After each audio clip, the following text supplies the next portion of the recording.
Okay.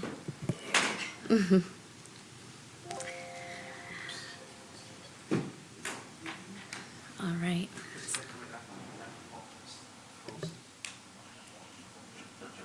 Oh, it's frozen?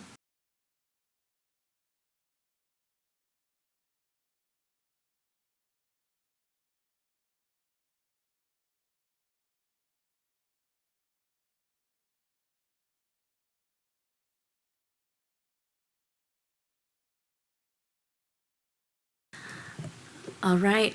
Good evening, everyone. It's Thursday, April 12th. We have a special meeting, budget study session with the city councils. We are going to go over the reviewed proposed budget for fiscal years 2018-19 and 2019 and 2020. There'll be an introduction overview. We'll be talking about the city manager and city council, city clerk, city treasurer, city attorney, human resources, and finance. We'll hand it over to staff. Thank you very much, Madam Mayor, members of the council. Tonight, the finance director, Lawrence Chu, and I are pleased to begin the process of reviewing the proposed budget for fiscal years 2019 and 2020, which is represents our comprehensive biennial, 2-year, that is, operating and capital budget for the council's consideration. As noted by the mayor earlier, initially we are going to provide you with an overview of the budget, which includes an explanation of all the citywide expenditures, our revenue projections, our expenditures projections. It provides you with all the assumptions that we have made in developing, in conjunction with the city departments, the budget that you will be reviewing over the next several days. So it provides the umbrella to help you understand how we built this budget and some of the complications that are embedded in the budget that we are proposing for you for the next 2 years. Once we provide the overview of the budget and respond to whatever questions that the council has concerning the budget, the overall budget approach, and what materials are contained within the budget, then we will begin the individual departmental presentations. Each of the departmental presentations are designed to give you an overview of what each department does, and it's not just for the council's benefit, obviously, it's for the benefit of those who are watching at home, so they understand what the core services of each department are, their mission, and then they will provide, each department will provide you with a statement of the accomplishments that they've had over the prior 2 years, which will end on June 30th of this year, 2018. They will also then provide you with a sampling of the goals and objectives that they are establishing for the next 2-year period. And they will, embodied in both of those explanations, will be an explanation as to how the departments individually address the citywide priorities, which we will discuss with you and outline when we cover the city council's budget and the city manager's budget. So that gives you a sense of the process and where we're going both tonight, and that we will go through what are the general government departments that we are going to be looking at tonight, which are the council, the city manager, the city clerk, the city treasurer, city attorney, human resources, and finances. Relative to the other budgets, these are the smallest budgets. So we do more of them on this first night with the overview because it takes less time with the smaller departments. There's just not a lot in those budgets to review. However, starting next Monday and continuing to Tuesday and the following Monday, We will have the larger departments that will take more time to go through each division in those departments, and there will be much more time spent in reviewing the details of those budgets. And we will complete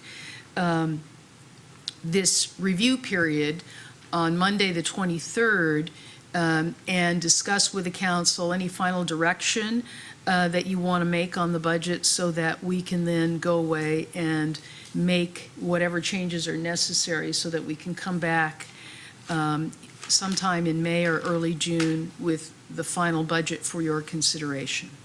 So that's the process that we will be using. And so with that, Lawrence, you want to start that?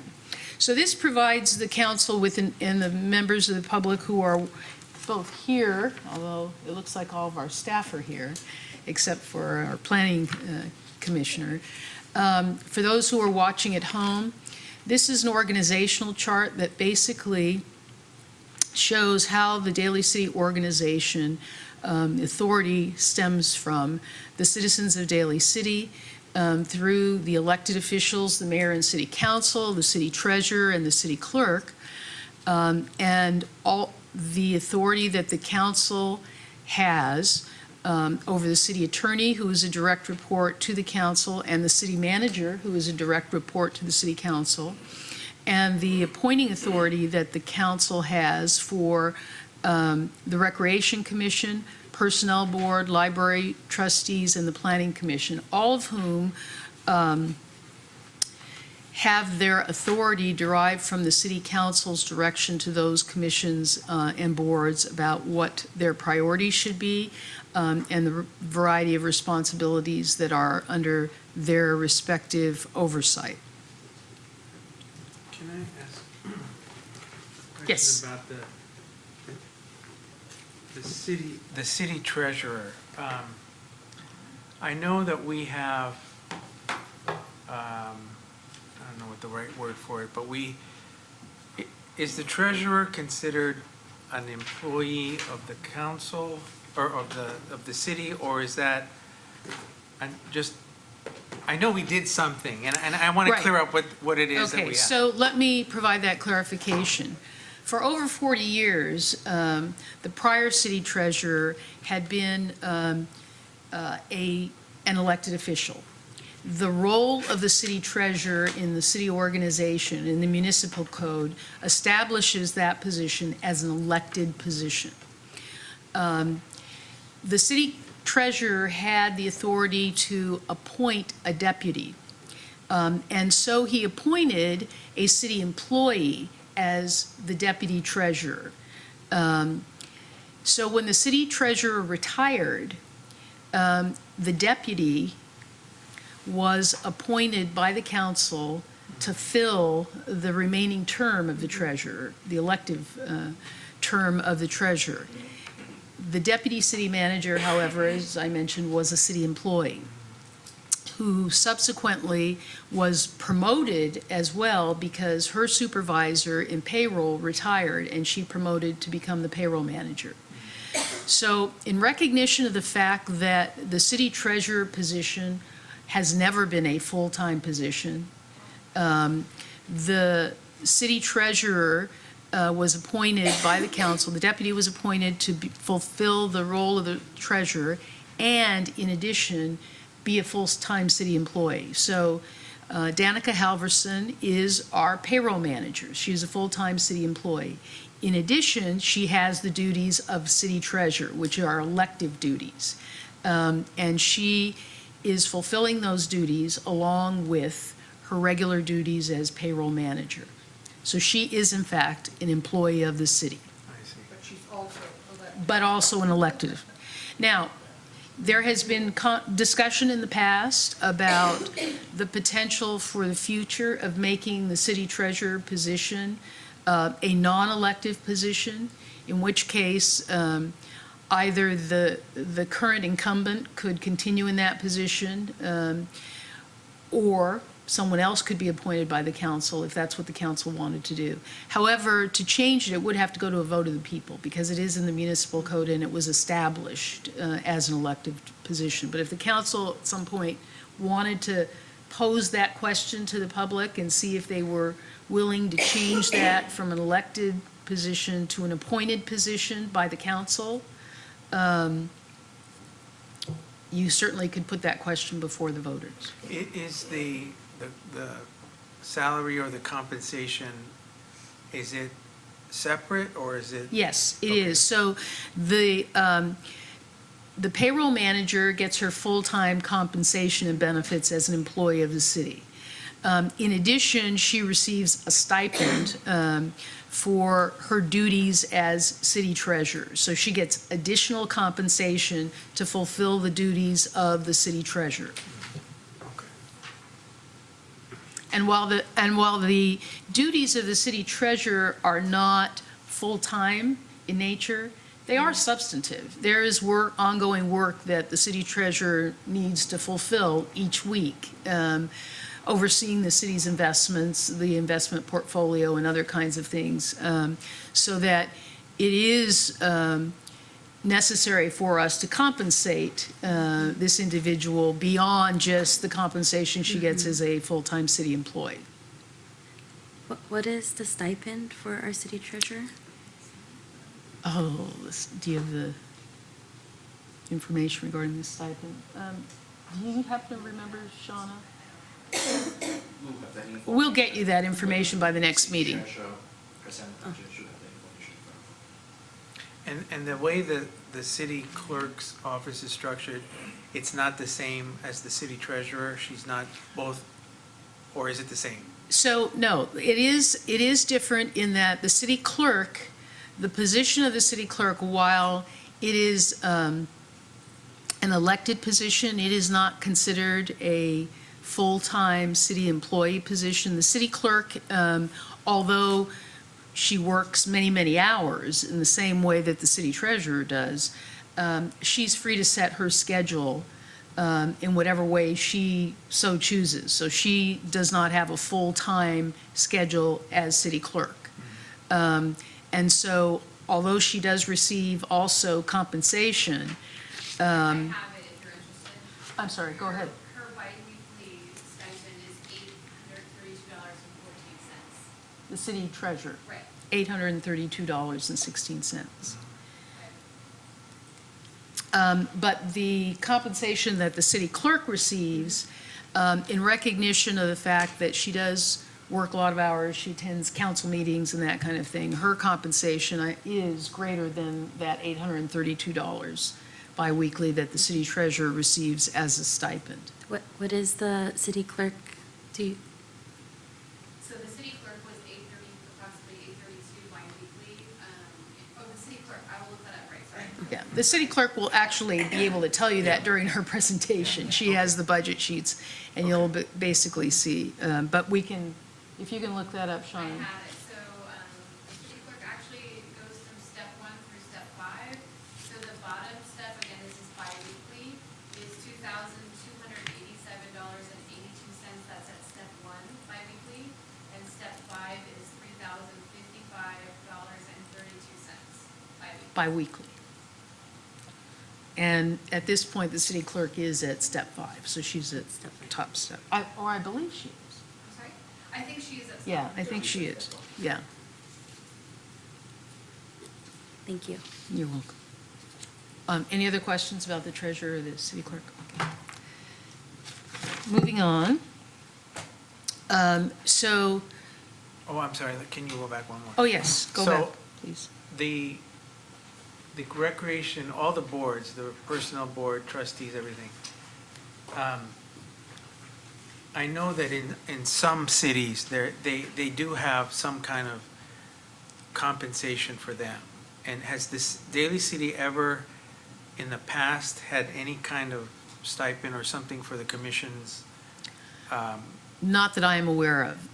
And, I mean, we would, if that's something that the council had an interest in, we certainly could survey. I am not aware of many cities that provide compensation to appointed boards and commissions. They may provide reimbursable expenses, so if a commissioner goes to a training session, that they would either pay for it in advance or they would reimburse them the cost for a training.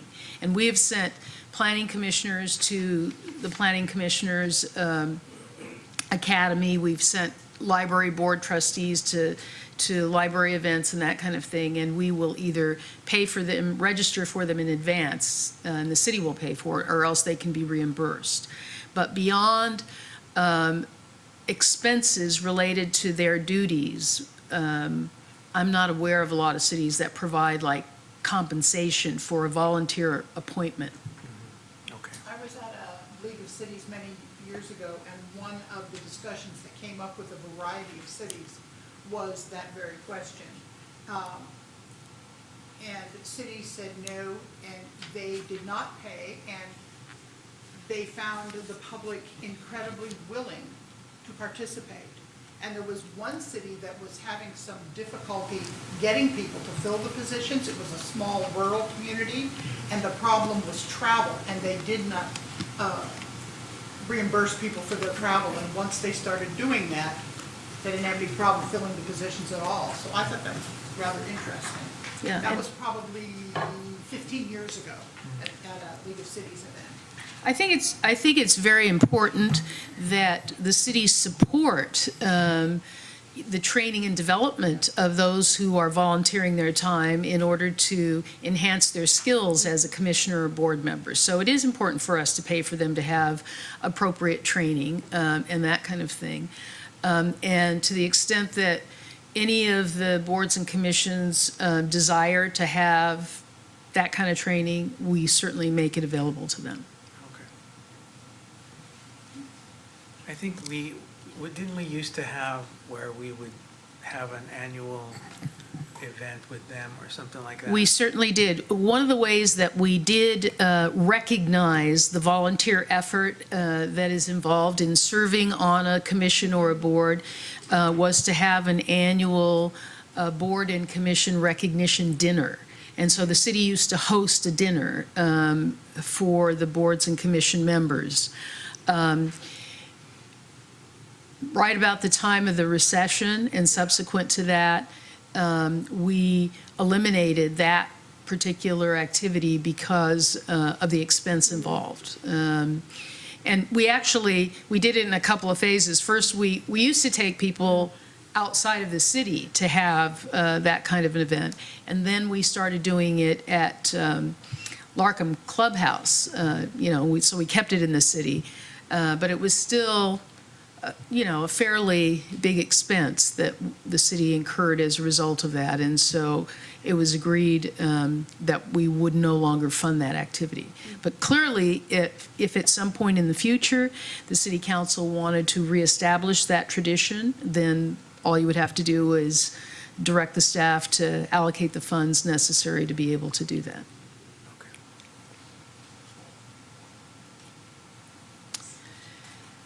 So this organizational chart basically shows all the city departments which fall under the management responsibility of the city manager. And you'll be hearing from all of these departments over the next couple of days as we review their budgets. So the city manager has sole responsibility for managing the day-to-day activities of each one of these departments, and each of the department heads report directly to the city manager. So on an ongoing basis, I meet with each of the department heads to ensure their fulfillment of all of the citywide priorities established by the council, and ensure that they are implementing policy direction from the council through me as the council expects.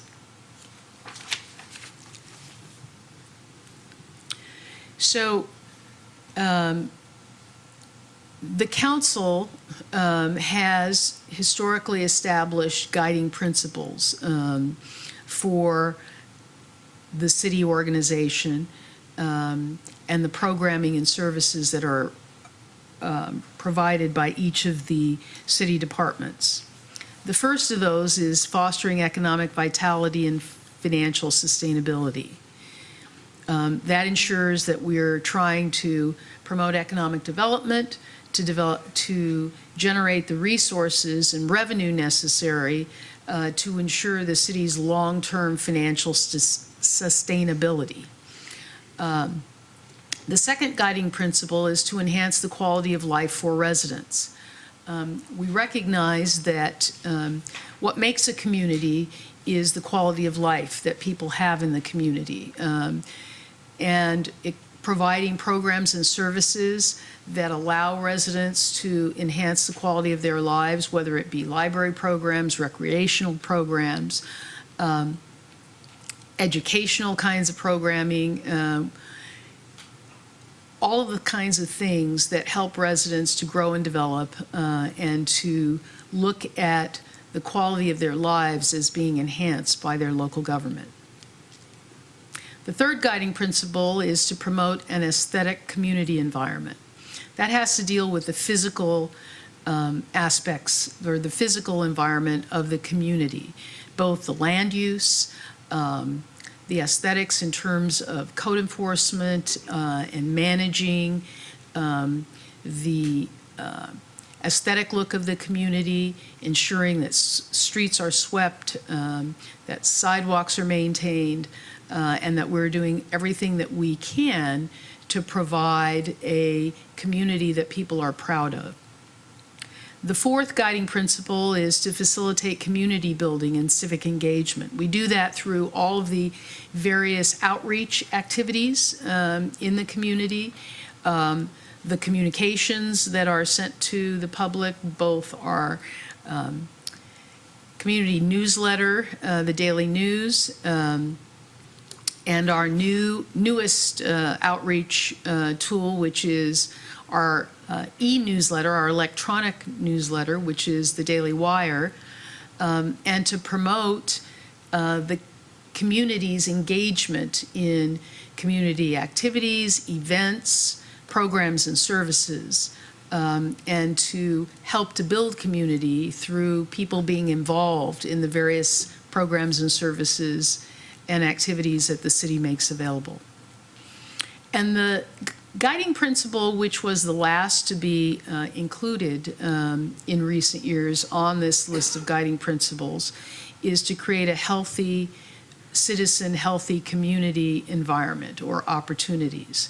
As we, as a city organization, have become more aware, both internally among our employees, through the leadership of the Human Resources Department, about how important it is for us to support and provide opportunities for our employees, our workforce, to be healthy. We've recognized that by setting that example, that we also are encouraging the community to be healthy. And so we partner with organizations that promote health-related kinds of activities and programs. We sponsor programs that will promote in a broader way community health. I have a question. Yes.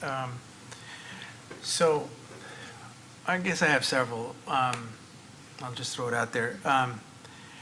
Are these guiding principles something that we have had for a very long time? Is it something that is the best practices to have a limited number, or is it better to have a lot as principles? Is it a modification that should be done every time we do a budget? Is that the appropriate time period? And like, one of the things that struck me is that there's nothing in there about public safety, and I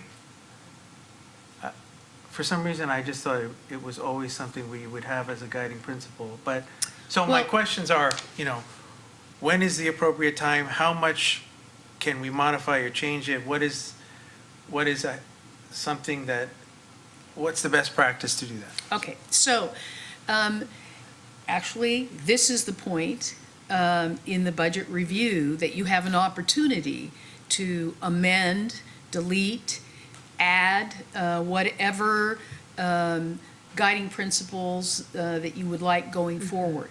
We've done that each biennial budget, and we give the council the opportunity to provide input on both the guiding principles as well as what is going to follow, which is the implementation of those guiding principles through the establishment of priorities. And this is also dovetailed with the guiding principles. So we have each two-year budget inquired of the council whether those guiding principles still make sense or not, if there are things that should be added or deleted.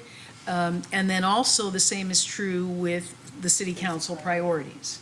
And we have done that during your tenure. This is the first time for the mayor and Councilmember Sylvester that they would have an opportunity, but clearly you and council members Gingona and Christensen can recall that we have solicited input on these guiding principles as well as the priorities and whether or not they should shift.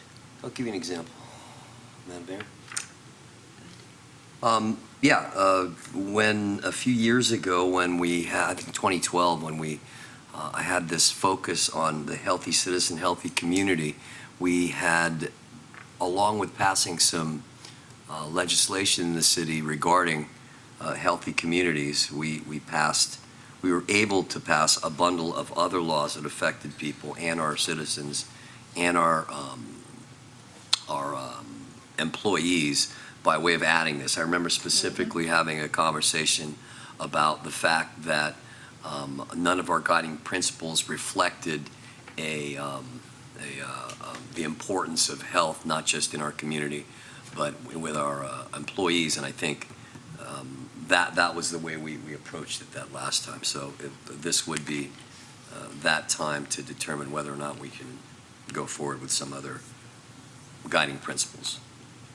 So I guess also, is it a better practice to have a laundry list of guiding, or is it that kind of limited scope that you want? So, I don't think that there's a best practice that says it should be a specific number of guiding principles. The guiding principles basically represent those broad areas that represent the kinds of services and programs that we deliver through the city, and that basically are the focal point for where resources are allocated, okay? So you could add more. I don't think that there's a number that, is the magic number. I think it has to do more with what are the activities, programs, and services that we can fund to accomplish certain things. And those certain things that we're trying to accomplish are what the guiding principles are. So if you look at them individually, you can, a subset of each one of them would reflect different programs and activities and services in each of the departments.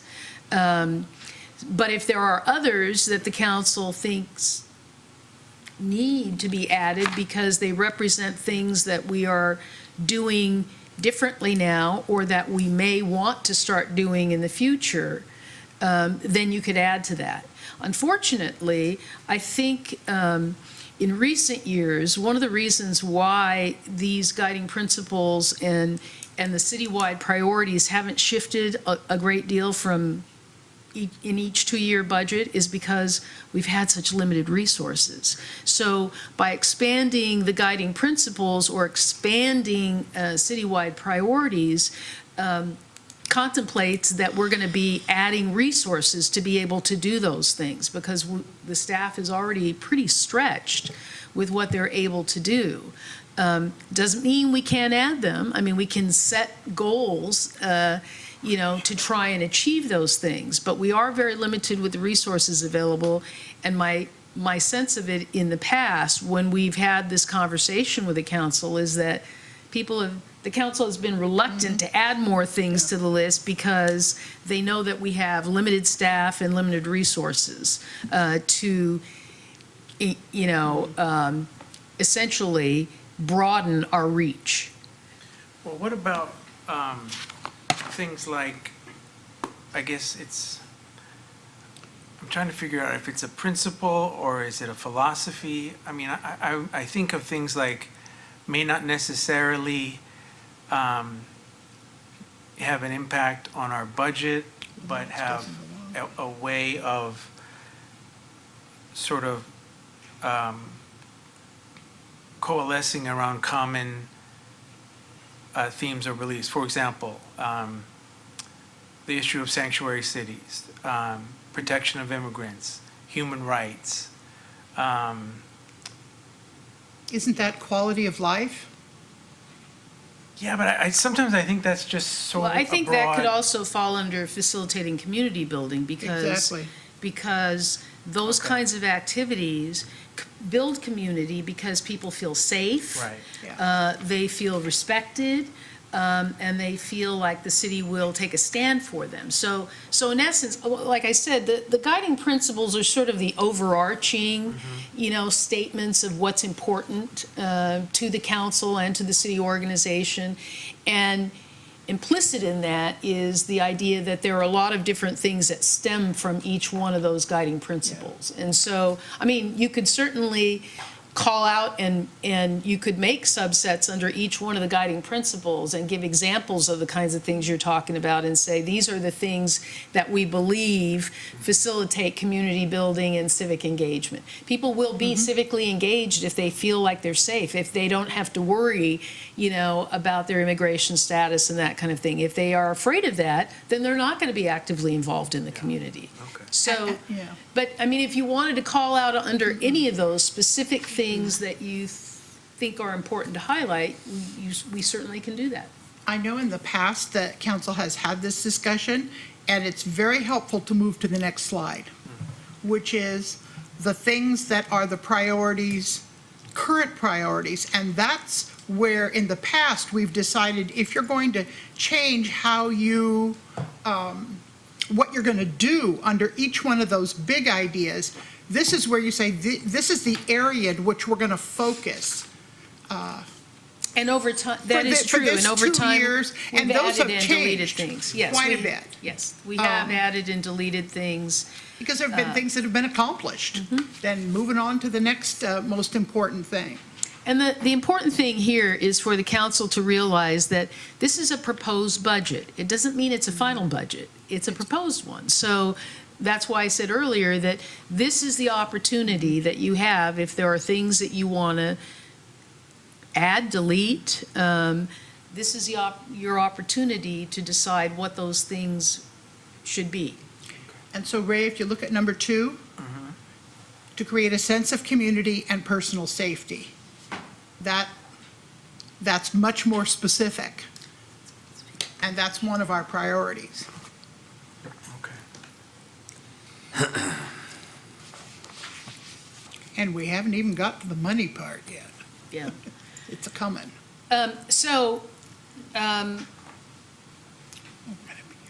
Again, this is the means by which we operationalize those guiding principles. Okay, so this is how it's operationalized, covering all of the programs and services that are offered by each of the city departments. And again, it doesn't necessarily mean we can change certain of those priorities and even some of the subsets of each of the priorities.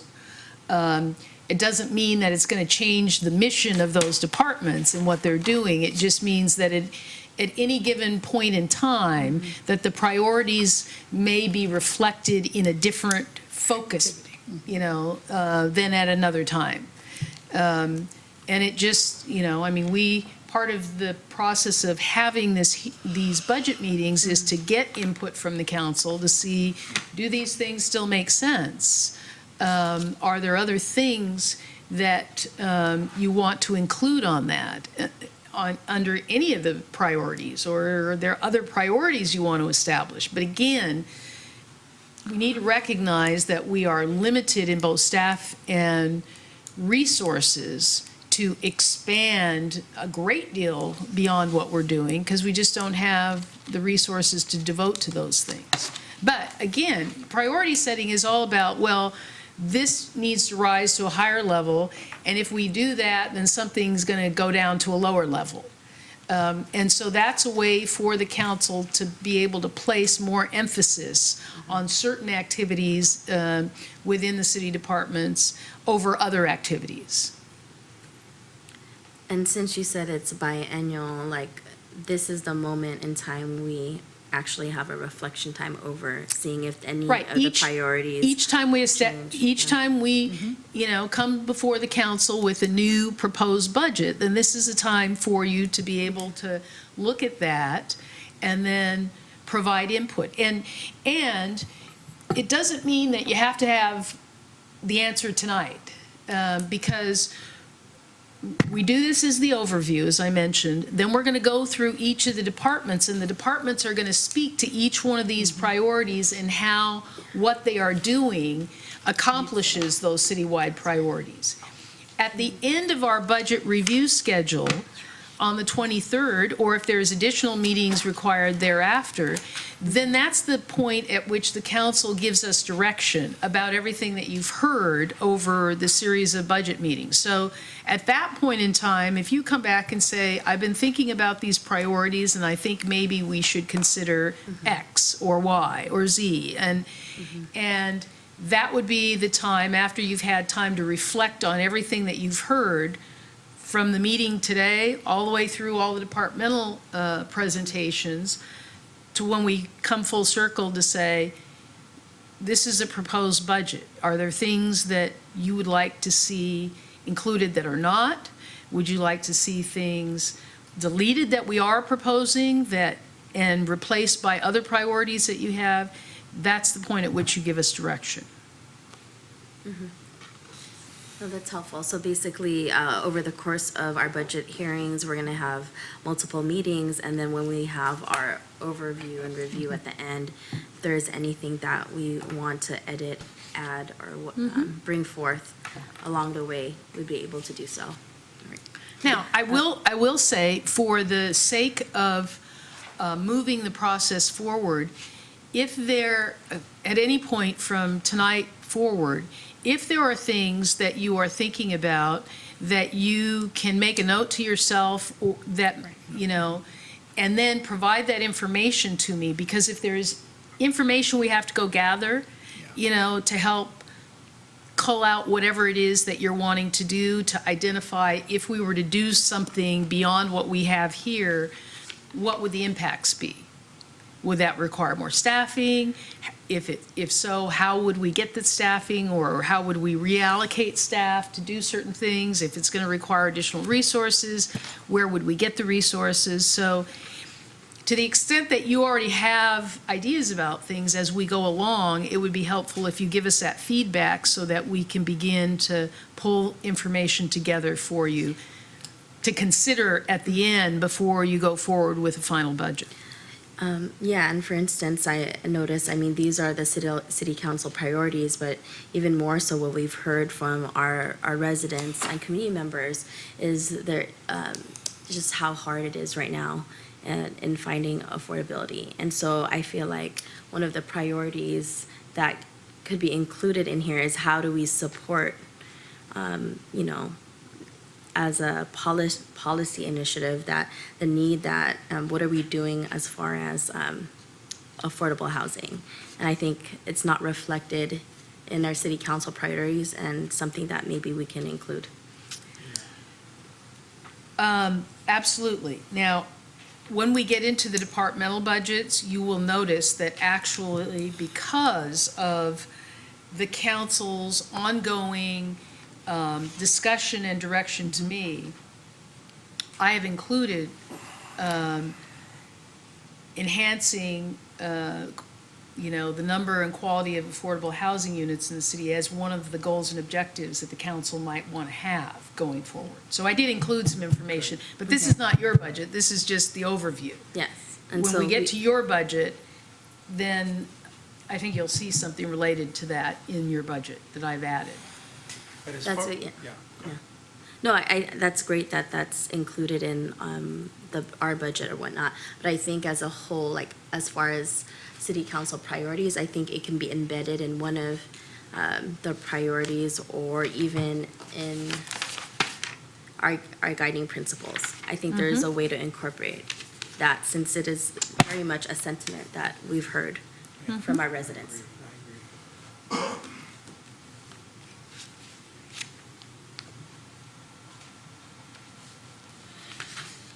Okay.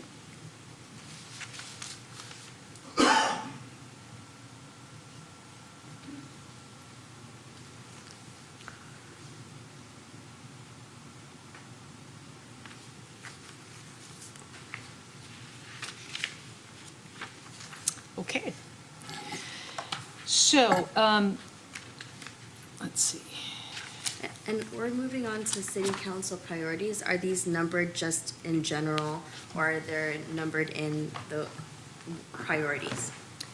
So they are prioritized based Okay. on input from the council about the things on the list that were the most important to sustaining our local government operations, which are economic development and revenue enhancement, to quality of life like public safety, transportation and traffic improvements, and then so on and so forth. So we'll go through each one. And again, these are suggested priorities. We have solicited council input each time we do the budget about any changes. And so this would be the opportunity for you to make notes about what you think makes sense to either add or delete on this list of priorities. So the first one, obviously, because of the economic downturn with the recession and the impact that it has had citywide across every single department over the last several years, economic development and enhancing revenue to support long-term fiscal sustainability has been a top priority for the council. It has included promoting a more diverse economic base through directed larger business development, trying to bring in larger businesses for both providing jobs for residents here in Daly City, as well as to contribute to the economic base through the payment of business license taxes and other taxes that would help support the services in the city. This particular priority has also envisioned a need to identify more revenue-generating opportunities in the city. The ones that we rely on the most heavily, we're backed up against basically hitting a ceiling in terms of how much revenue we think we can generate from all the traditional sources of revenue. And we're going to hear about that in a few minutes when the finance director and I go through our revenue projections.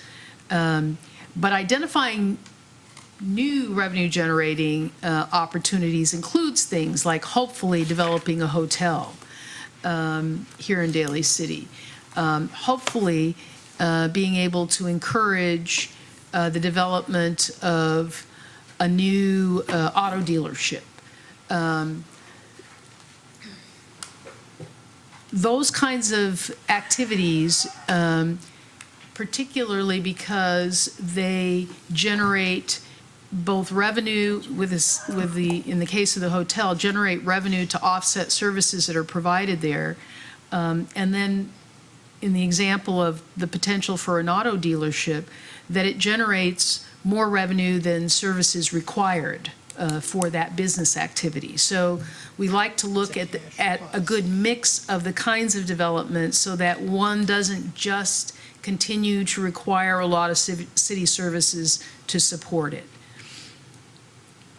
The second priority, obviously, is one that the council has, and the public, we have heard many times over the past when we have solicited input from the public about what their budget priorities are, that public safety is a very important priority.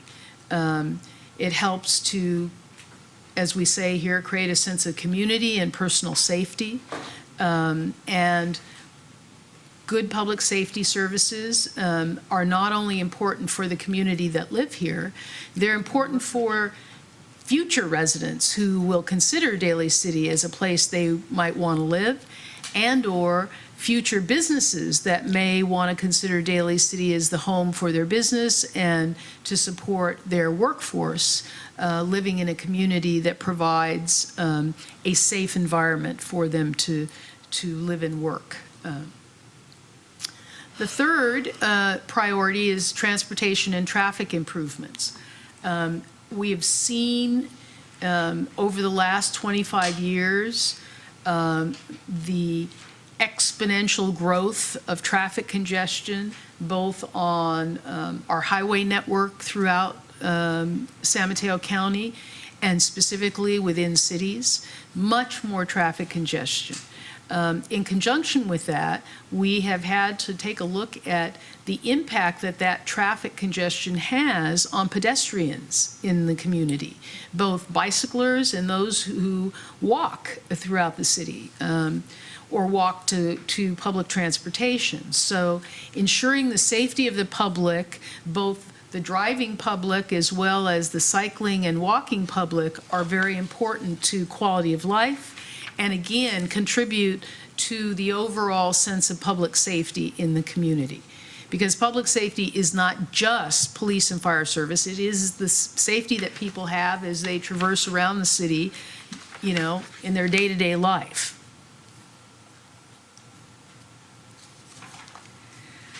The fourth that is extremely important, and the council has heard each time we discuss this priority, that we have a crisis in this country and in this state, not only in Daly City, with aging infrastructure. Cities, counties, the state, and our federal government have invested too few resources in the last 50 years toward maintaining quality infrastructure throughout our country. And we are in a position where we allocate as many resources as possible to maintain quality infrastructure in the community. The infrastructure includes things like streets and roads, but it also includes infrastructure like our water system, our sanitation system, street lighting, which in and of itself is a very big issue for us. All the kinds of things that also promote the public health and welfare and safety. All of those various types of infrastructure that I've just mentioned do contribute to the sense of safety that people have in the community, as well as the public's health. And so ensuring that we can allocate the necessary resources to maintain that infrastructure is extremely important. The fifth priority is leisure services, and that's the real quality of life activities that make a difference in people's lives. The ability to recreate in a variety of different ways that we offer for the community and for members of the community at all ages, from tiny tots all the way to senior citizens, providing an array of programs and services that help to keep people healthy, that help them to enjoy whatever free time that they have, that expand educational and employment opportunities through libraries that provide not just books, but computers and literacy programs, as well as other kinds of structured and passive leisure time activities that we offer to the public that are becoming more and more important, not just for individuals, but for families in the community. The sixth priority is land use, and that relates to enhancing the physical environment of the community, consistent with sound environmental and land use policies. And the council knows that with very limited open space in our community for both development as well as open space for recreational use, we have to really be careful about how we balance those priorities in the community. As a built-out community, most of the development that we see going on is redevelopment. And with that redevelopment and the addition of new housing or new commercial activities, it puts even more pressure on the community to provide other kinds of land use opportunities like open space, parks, and recreational uses of land as well. And so we have to balance both of those things very, very carefully to provide the equilibrium necessary to maintain the quality of life in the community.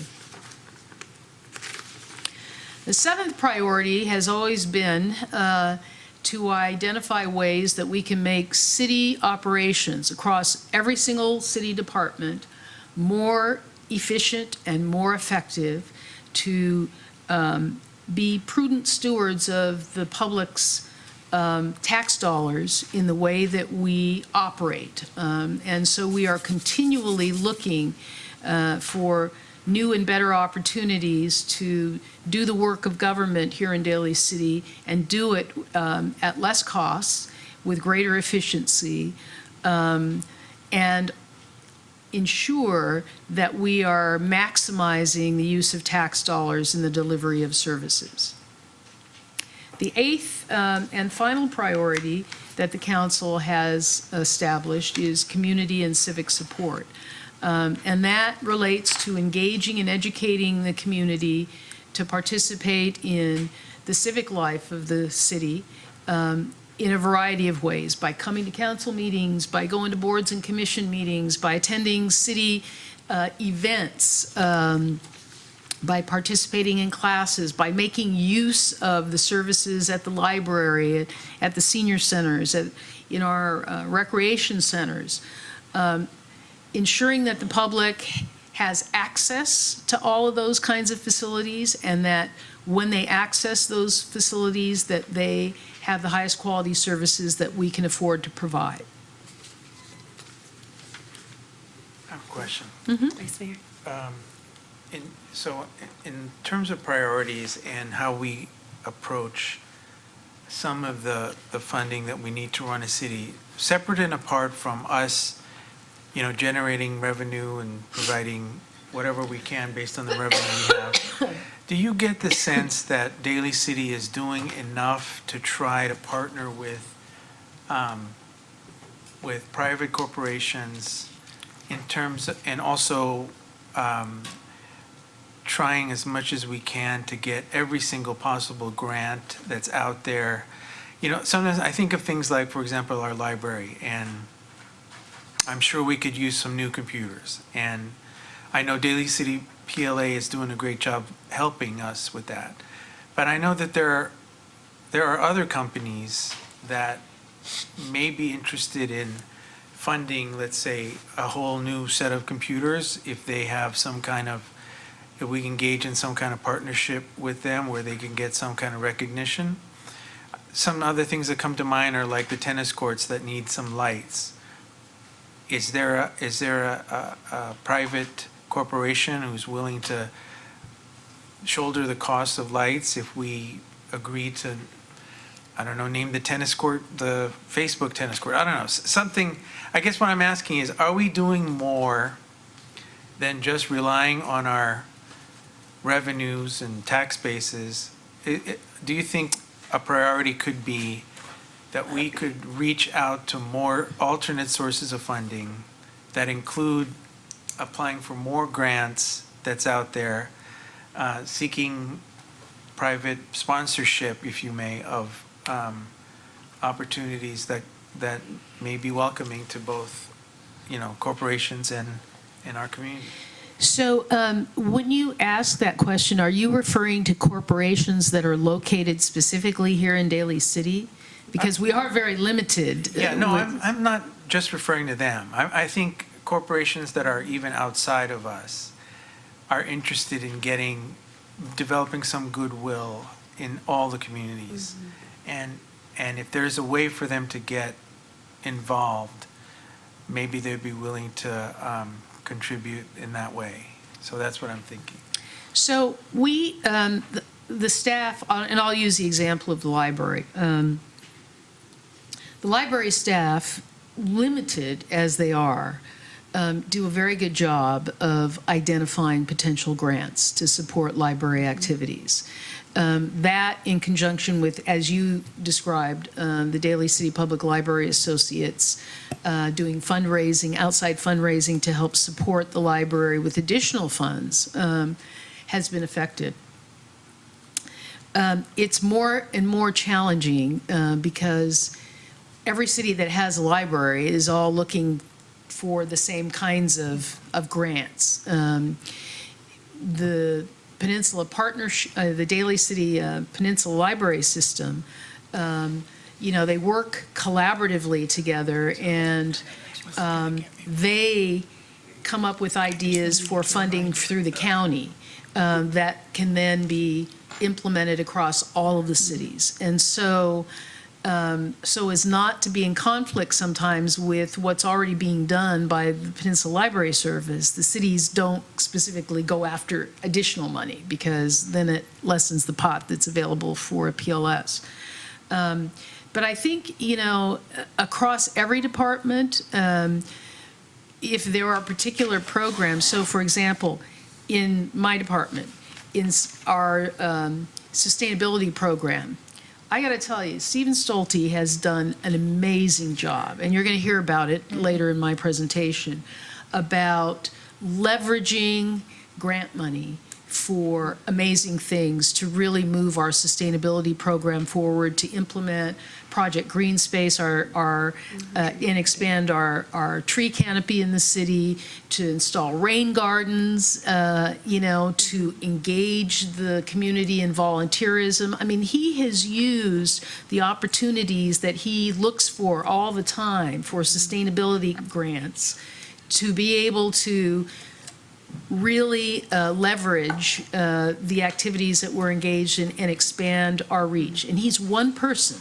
that has been able to do all of this, including getting, giving my presentation away for later, but to get 2 AmeriCorps Vistas to work here for a year to help support Project Green Space, to give him additional staff to work with to do his job. In each of the departments, to the extent that they have staff that have available time to be able to do that kind of search and to write the grants and all that, I think that we are doing it. Okay. But I do think that it's hard because, staff is really stretched. So a lot of them don't have a lot of time to spend, a long time researching different grant opportunities. But we encourage them as much as possible to seek out those grant funds. Now, corporations is a different thing. We have not, I don't think, done quite as much in that area because it's, lots of times corporations have a very specific time of the year where they do grant making, and they have very targeted areas that their, organizations determine are the areas that they're going to fund. And our programs might not meet all those criteria. But we certainly, we have done it. We have gotten corporate grants. We've gotten things from like Kaiser Hospital and other organizations to help support activities both in the community through our senior programs, as well as internally health programs that support our employees. So I think we're doing it, but in small steps. Thank you. So I know it's small steps, but this is just popped into my mind, and I know that we do have some budgetary constraints. But if it yielded more return versus what we would hire for a grant writer, I don't know if that's a possibility. Like if we had someone focused on, being able to be that's their main duty, right? You're saying staff is actually, they're at capacity. But I'm saying if we were able to allocate some funds for that, and yet, hopefully that grant writer would be able to get us an array of funding, whether it's from corporate or from foundations that do like to partner with municipalities or federally, right? Like, I think I've asked several times, and I know that staff is at capacity, but would we be able to do that? Because I think maybe if we need someone really targeting and looking at, like, for instance, I think he's doing a phenomenal job. And it's obvious he's he's searching for all the opportunities, Stephen, which you're going to present about. And so maybe we need someone in all the various needs that we have, that we are identifying to find out those grants. So I don't think it's a bad idea. The caveat that I would have, though, is that hiring a single grant writer is not going to yield grant opportunities across every department. Because grant opportunities are very targeted in specific areas. In a grant writer, even someone like Stephen is focused on his area, sustainability. And when he's looking for things, he knows all of the sources to go to, the things to research for sustainability grants. So if I were to tell him to go research grants for, the Public Works Department, it's not going to be as effective because that's not his area of expertise, And so having one grant writer who knows every city operation and what, programs, what grant opportunities are available for all those different city operations, I think would be challenging.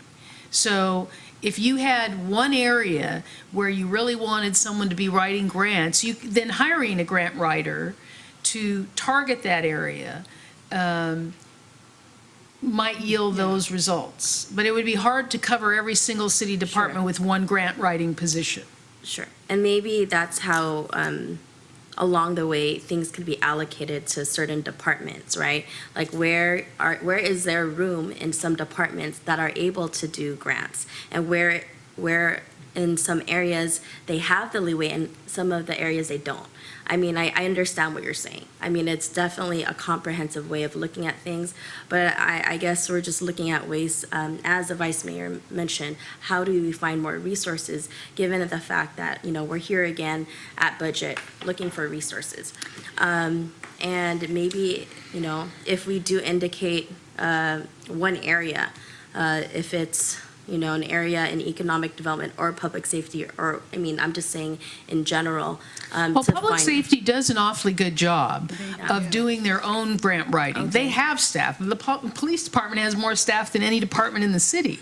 So I just said, I didn't say that. I was identifying No, I just meant it, that, so. what I'm saying, though, is that that's an example of where they are employing the resources they have in their department to identify grant-related opportunities, and they have been very successful, because they bring them to you. The council, authorizes the acceptance of grant money whenever they've received those kinds of grants, and they do a very good job.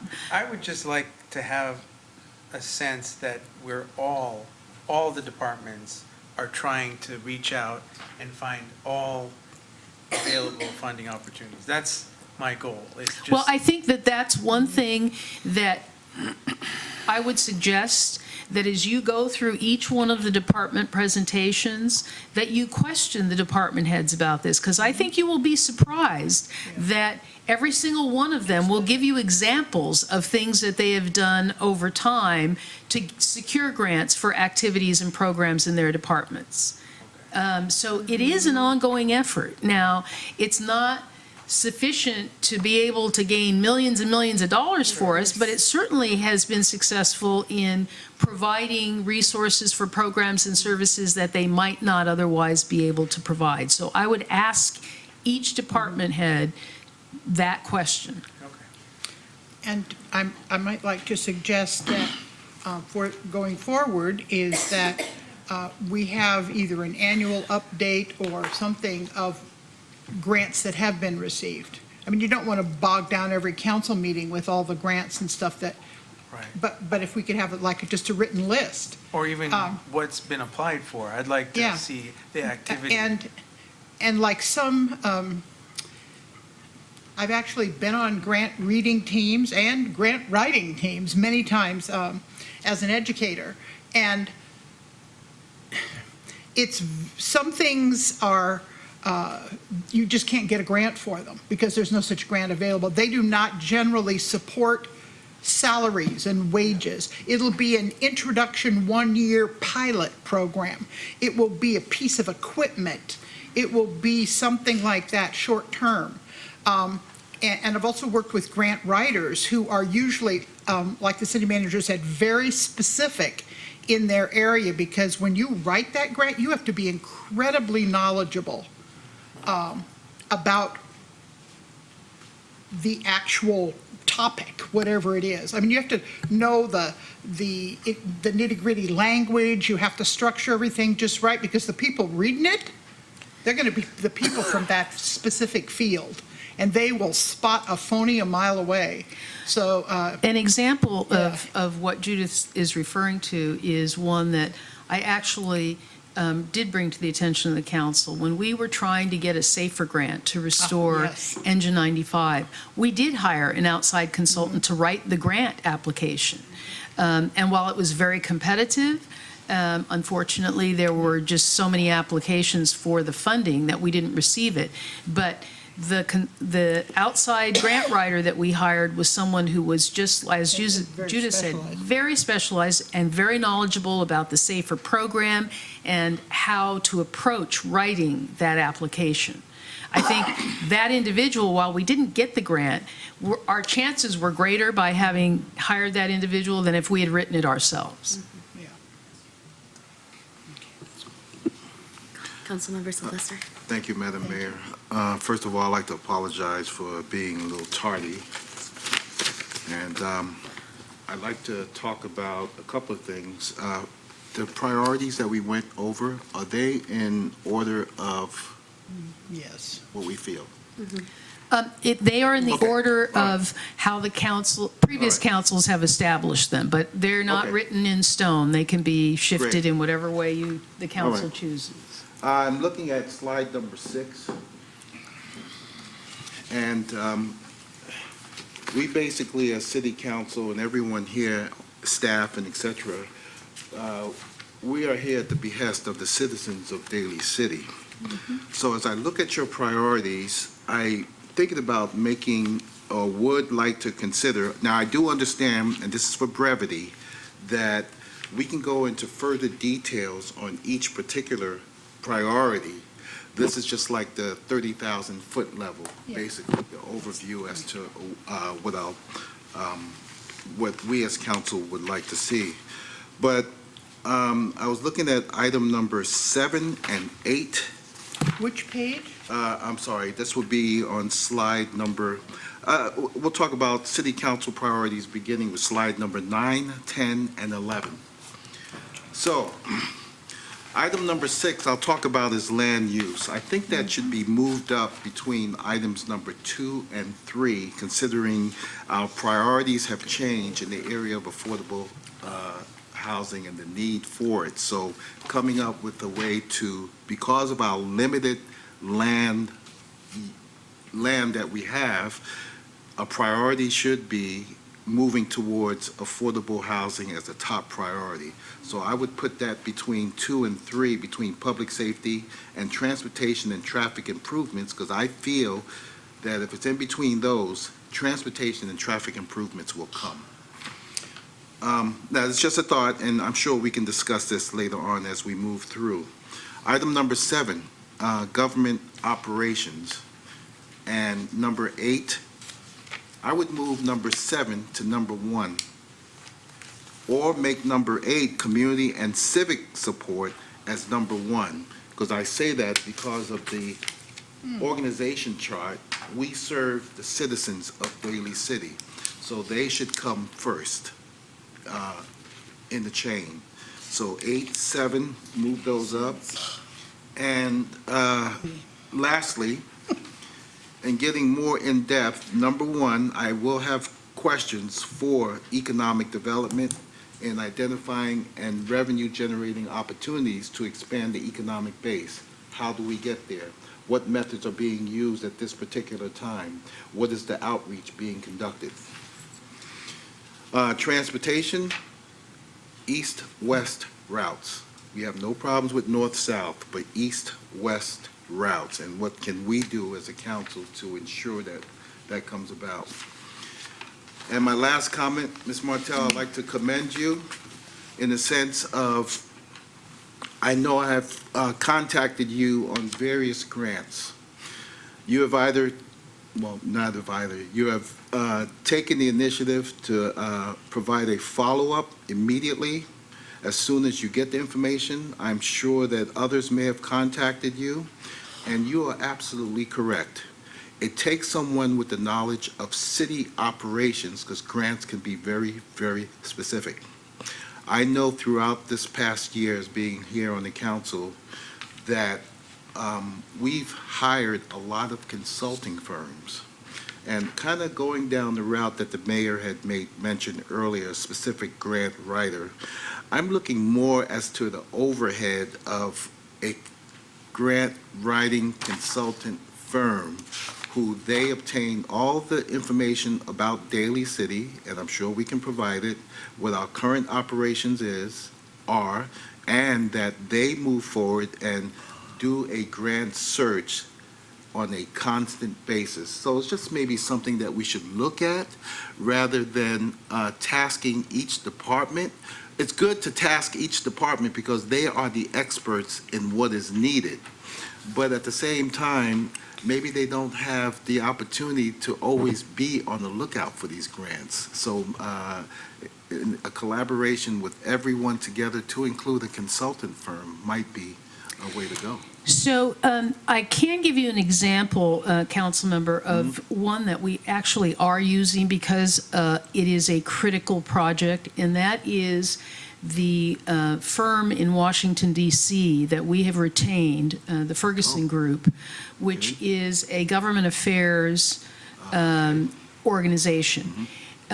We hired the Ferguson Group specifically because we are in search for funds to help us to be able to implement the Vista Grand Canal construction project.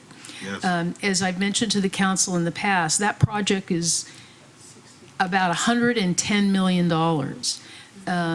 We don't have that kind of money in this city. We don't even have half of that in this city. We don't even have a quarter of it in the city in the Water and Wastewater Department to pay for that. So the Ferguson Group has been working with me and the Director of Water and Wastewater to identify funding opportunities at the federal level, in the federal budget, among several different federal agencies, which you may recall, I went to Washington, D.C. to meet with those agencies, to meet with representatives on Capitol Hill, our representatives, to talk about the need to fund this project. Subsequently, they went with us to Sacramento to meet with agencies there. And as a result, we actually have an application that we are putting together that hopefully is going to generate some significant funding for us, and have identified a number of different funding opportunities that are in various timelines over the next few years for us to apply. So that's an example of an organization that can do just that, and depending on what your needs are, they know all the different funding sources in the federal budget as well as the state budgets to help support those kinds of activities. So, so we do make use of that because that's an expertise we do not have within the city organization. Got you. Thank you. That's all I have. Any other comments or questions? I know these are city council priorities, and I just was wondering if we've ever been able to, I know this is the 30,000 feet level of it, but if we've ever kind of had metrics associated to these priorities, just in general. I think seeing it from a very, this is our priorities, but then when we look back or we were to assess, I don't know, where we're at. I think it's easier to kind of see where we've been, and I know the departments are gonna be sharing the great work they've been doing, but I was just wondering if there's any sort of metrics that we can. So there are metrics. The departments themselves, as you go through each of the department budgets, they have performance metrics that they use, and they will talk about the results that they've been able to deliver across certain areas of their operations and programs. So again, this is just the overview right now. When we get to the specifics of the departments, you'll be able to ask each of the department heads and their staff those kinds of questions. Okay, we need to move forward because we're going to be here all night long. But I wanted to ensure, because I do respect the fact that we have two members of the council who, this is your first time going through this process. And I want you to know exactly what the process is and the ability that you have to provide input that can add, delete, or in any other way change what the proposed budget looks like. Okay. Lawrence, let's move on. No, go ahead. Now we look at some of the major trends for the fiscal year 19 and 20. First problem is the revenue growth net behind the increased cost of doing business. So we expect a CalPERS employer contribution rate increase by 18% every year between fiscal year 19 and 20. And the pension obligation bond payment also increased by around 4% each year for the next two fiscal year. I will provide the council with more detailed information. This is just a summary only. And the City Council has approved the salary and benefit adjustment to maintain a competitive workforce in Daly City. And the second charge is to maintain the current core service of all the city departments with the reduced staffing level. When I look at the budget for the fiscal year 17-18, the last round of budget, the city cut 26.8 positions in the budget. And for the proposed budget, 5 positions will be impacted. So when you add the 5 positions, 5 in the current year, yeah, those are all vacant positions. They're all vacant? All vacant position. So when you look at the total FTE reduction for the last budget and the current budget is around 32 positions. I will provide with more information when I present the reduction by department. And that's out of a total staff of about 500. Yes. So That's a pretty high percentage. So after all the reduction, the project FTE for the citywide will be reduced to 455. I'll present you with more information later. I have a table show the historical trend of the FTE for the entire city. I remember when it was in the 700s. It was in. We are looking at just the full-time staff only. It does not count the part-time staff, the 455 I just mentioned. But you are right, Councilmember Christensen, in the 90s, we had upwards of several hundred employees. I was around there, not here, but out there. So with the reduced staffing, it is extremely difficult to maintain all the critical program service for the entire community. The other major challenge is to develop a funding plan for some of the general fund ongoing structural deficit. This includes how to fund the escalating pension contribution to CalPERS, how we are going to fund the portion of the retiree health. On the retiree health, the city only contribute around 50% of the annual required contribution. I'll provide you with more information later. And then the underfund operating costs for each department. Over the last few budget, we have been asking departments to cut the operating costs. It's around 2% decrease every year.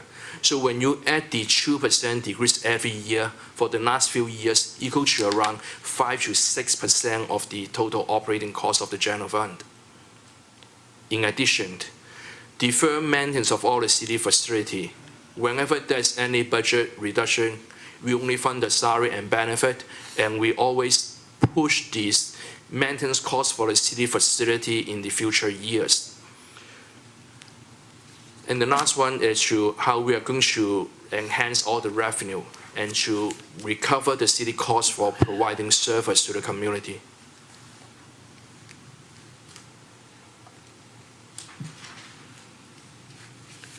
For the fiscal year 19 and 20 budget, those are some of the measures we have tried to maintain to keep the operating cost low.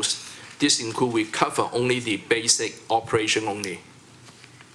We continue to restrict all the controllable costs.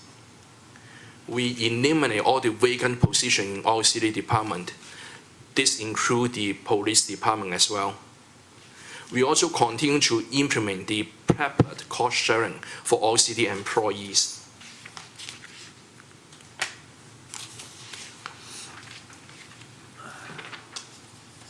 On the revenue side, we project a realistic increase in the sales tax, property tax, and utility user tax. Those three major taxes are the three major tax revenue for the city. The next bullet is we review and audit the fee schedule to achieve full cost recovery for city service. We also rely on gas tax to fund street and traffic control maintenance activity within the city. And we will also implement a ballot measure for the TOT and the business license increase in the November 2018. Now we look at the fiscal year 2019 and 2020 citywide expenditure budget. This table summarizes the fiscal year 2019 proposed budget by city department. The first column is the general fund proposed budget. Total general fund budget for fiscal year 2019 at $85.4 million. The second column is the proposed budget for the other funds, including internal service fund, gas tax, enterprise fund, are projected at $86.5 million. The second column, the $86.5 million, include budget for the enterprise fund, is the water and wastewater and the water and wastewater budget. The proposed budget for the water fund is $19.8 million. And the proposed budget for the wastewater fund is $23.8 million. The very last column is the total proposed budget for the city at $172 million for the fiscal year 2019.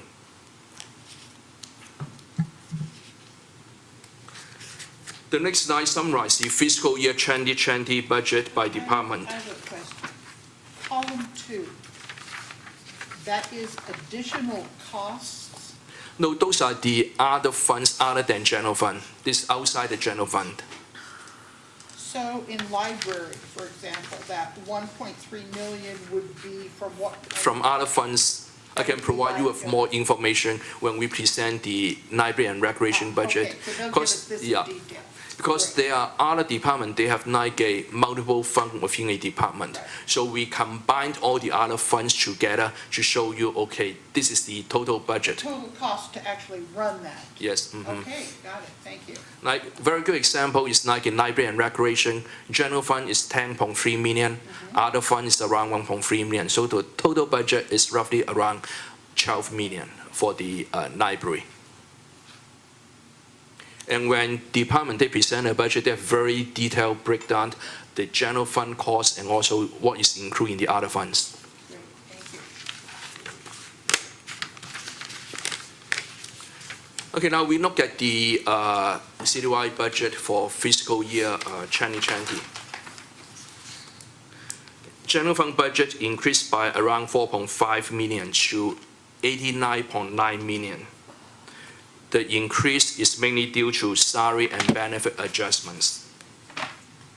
Other funds decreased by 3.7 million to 82.8 million. The change is mainly due to Housing Development Finance Agency. They earmarked $6 million in fiscal year 2019 for the future affordable housing project. So when you look at the ECD budget, the prior year, fiscal year 2019, ECD, the other fund, you see a $7.5 million. Fiscal year 2019 budget, row number 6, ECD other fund is $7.5 million. Out of that $7.5 million, $6 million is earmarked for the future affordable housing project.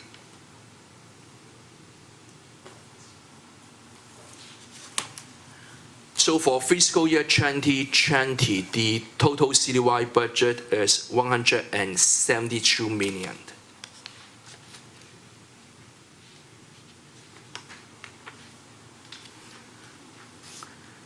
Now we look at the key driver for the structural budget deficit.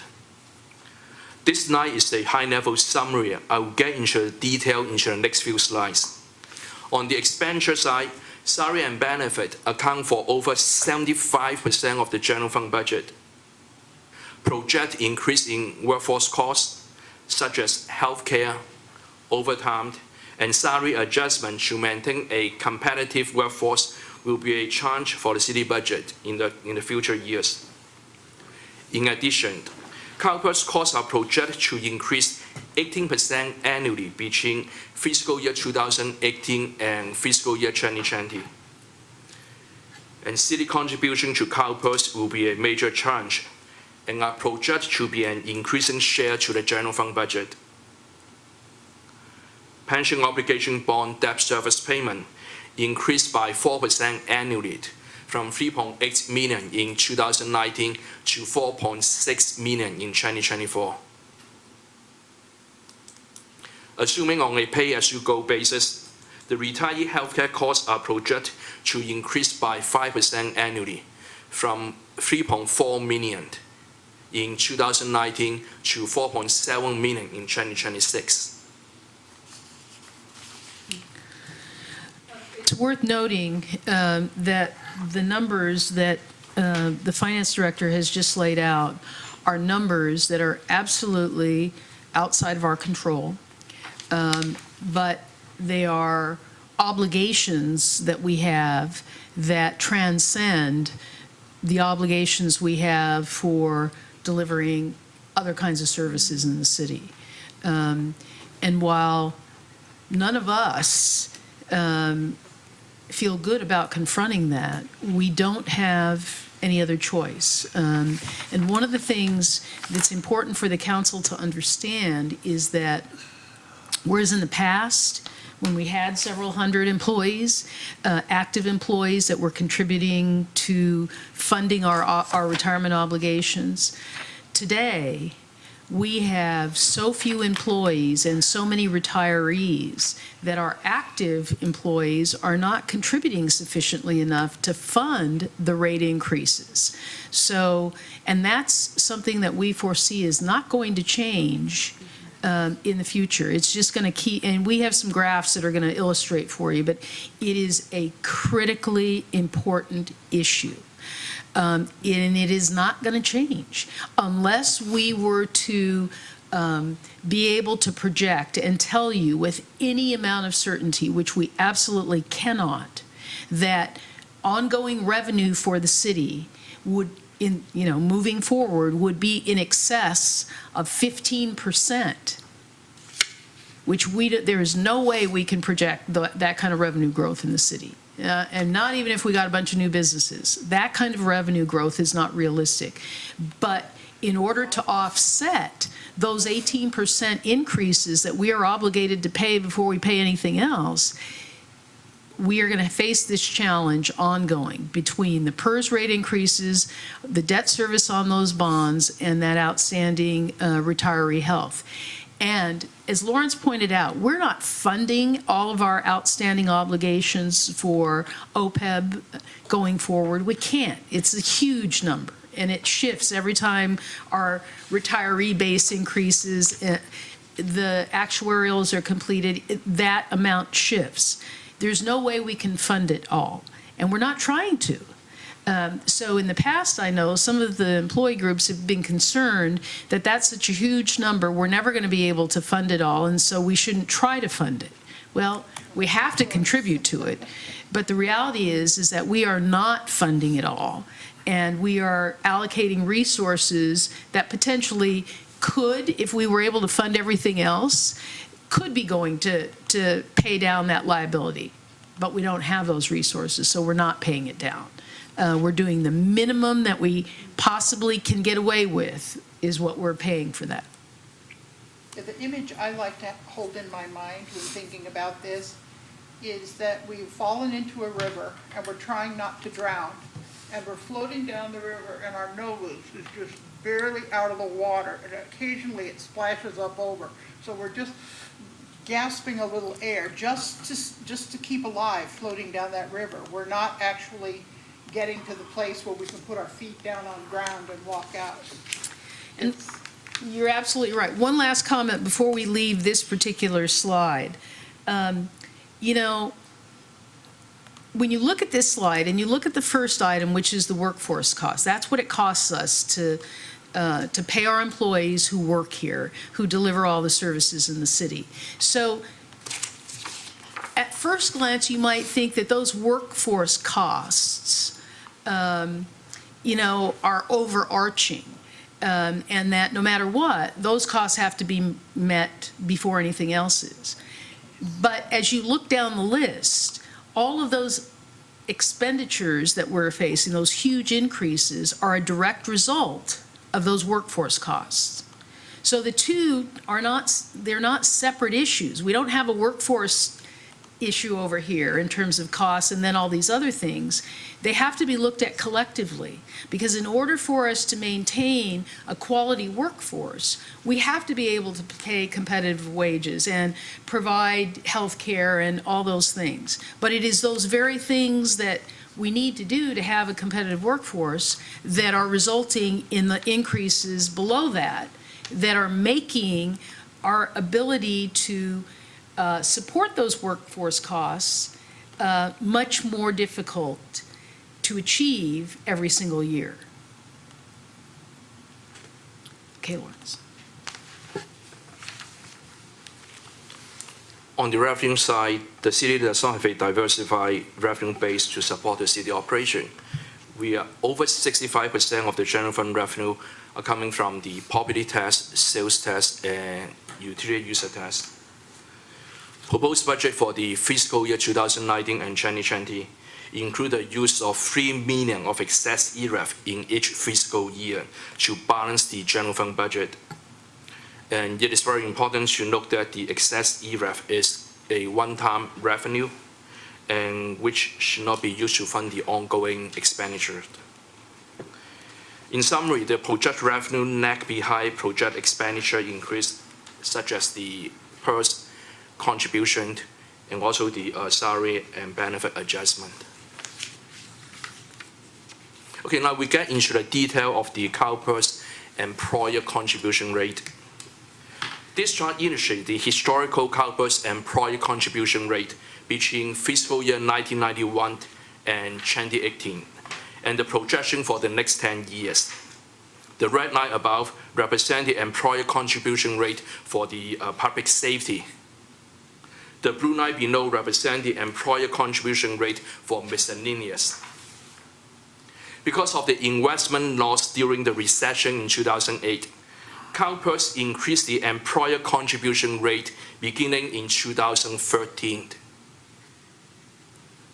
As you can see, between 2013 and 2018, there was like a very steep increase in employer contribution rate for both the safety and the miscellaneous. Then in 2014, CalPERS approved the new demographic assumption changes and increased the employer contribution rate again in fiscal year 2017.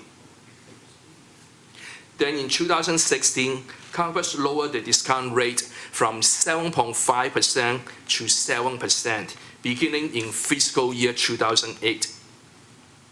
Discount rate means the assumed rate of investment return that CalPERS earned over a period of 30 years. The discount rate change will phase in over a period of 3 years. So in fiscal year 2018, discount rate lowered to 7.375%. Again, in 2019, it lowered to 7.25%. And in fiscal year 2020, the discount rate lowered to 7%. So that means whenever the investment rate going down, then you'll see the employer contribution rate will increase steeply to make up the difference. Because of the steep rate increase, PERS costs are projected to be an increasing share of the city budget in the coming years.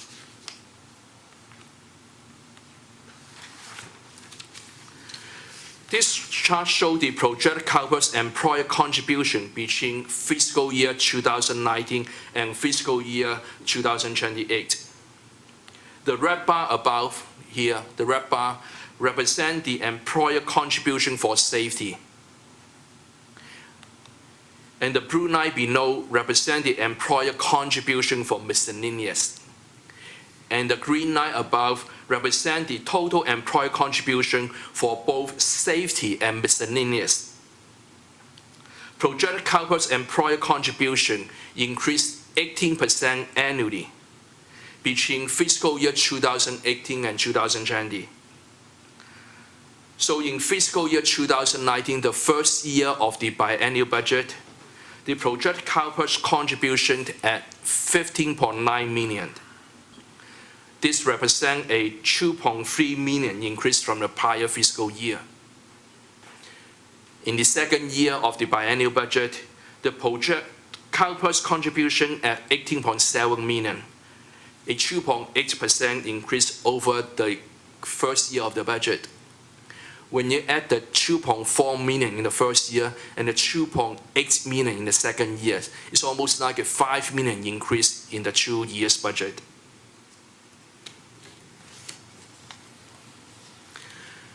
So as I mentioned before, the PERS contribution rate increased 18% the first year and then another 18% in the second year of the budget. So the steep increase outpaced the average general fund annual revenue growth of 3%.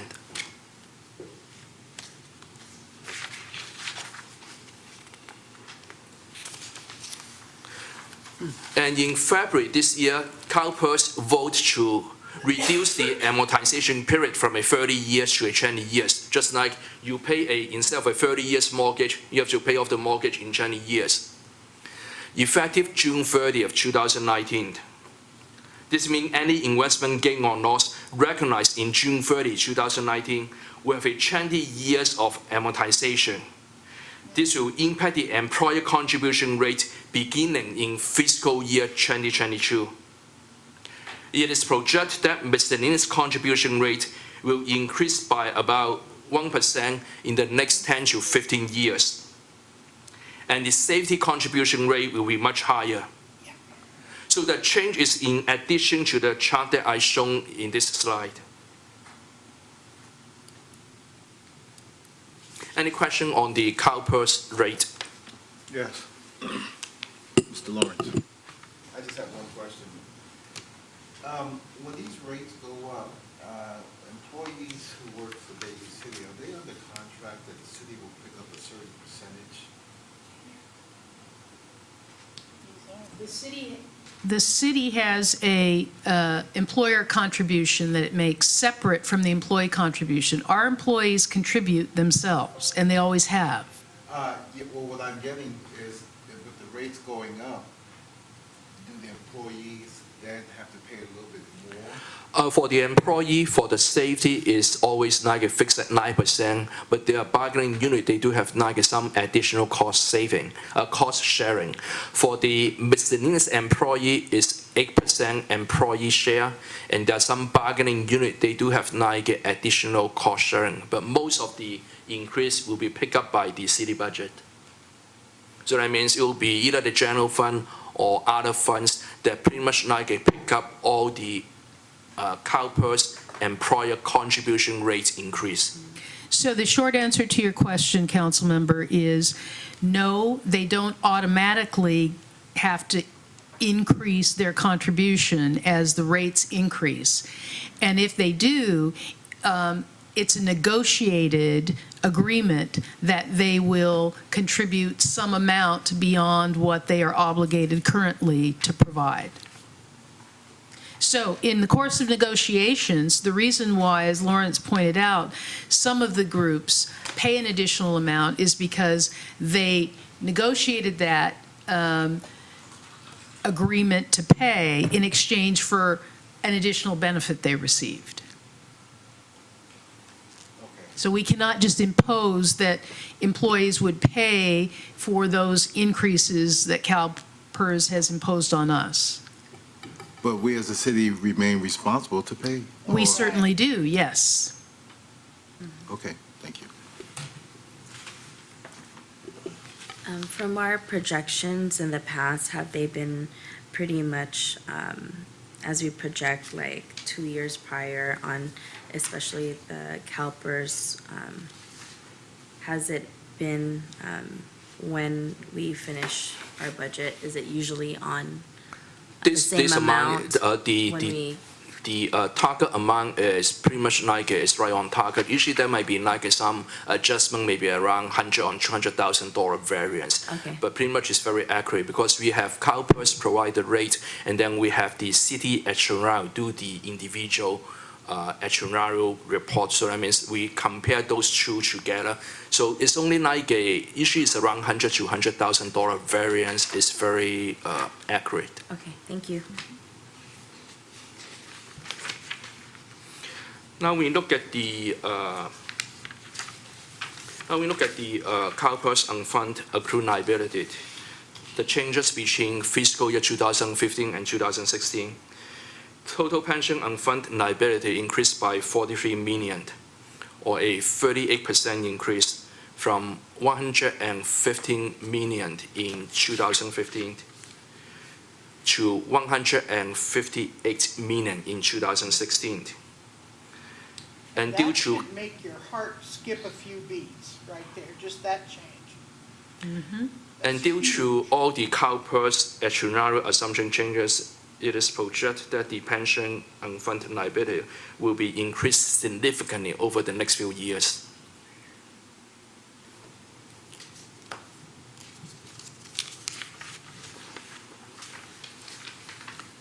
Now we look at the pension obligation bonds. In fiscal year 2004, the city issued 36 million of pension obligation bond. Proceeds from the sales of the POB were sent to CalPERS to prepay the pension unfunded liability. As of June 30, 2018, total outstanding principal and interest for the next 6 fiscal year are 25.1 million. The table on the right shows the POB debt service payment increased 4% each year, from 3.8 million in 2019 to 4.6 million in 2024. The next table shows the escalating debt service payment. I have a question on this one. So,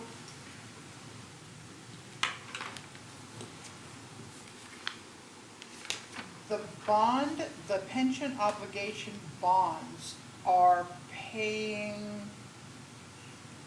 our CalPERS. So we basically borrowed some money to pay this. And So, this is the let me go back to interest the on it, prior right? few And the slide debt is- services are interest. And when you look at the CalPERS employee contribution rate between 2000 and 2002 Yeah, we and didn't pay 3, anything. we did not pay anything because they have like a super fund situation that the investment return is sufficient to cover the employee contribution. So at that time, the city, the city changed the retirement plan to a 3% at 60 for the miscellaneous.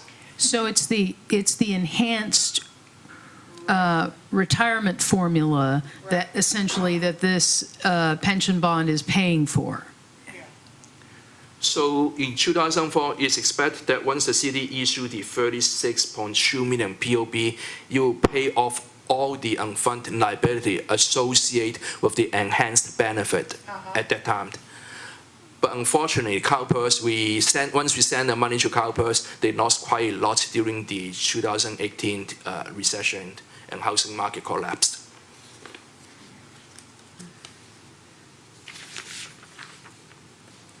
Wish we could go back and undo that mistake, but we're stuck with it. Now we look at slide number 25. Well, actually, in response to that comment, we are responsible for it, but the state Supreme Court is actually reviewing whether or not cities have a constitutional right to roll back enhancements of pension formulas that may have been granted over the years, and whether it would be in conflict with employee vesting in those enhanced benefits. A determination hasn't been made yet, but that is a question that's being raised about whether or not cities could, instead of just prospectively changing the retirement formula for future employees, if they could roll back to the original formula for current employees. And then there's the added question of whether it would apply to retirees or not. Yeah, boy, talk about a hornet's nest. Exactly. But it is being Because you've got considered. people planning their lives Right. based on what their retirement's gonna be. Right. And that enhancement for the people who are new on the council, that enhancement was a 50% increase in pensions. It was 2% for your retirement, and it jumped from 2% to 3% of your salary, the formula, where it's 3% of your salary times the number of years that you've worked.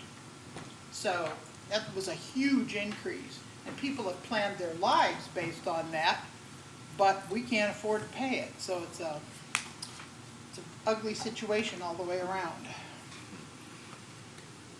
Go ahead. Okay, this table shows the escalating debt service payment of the POB.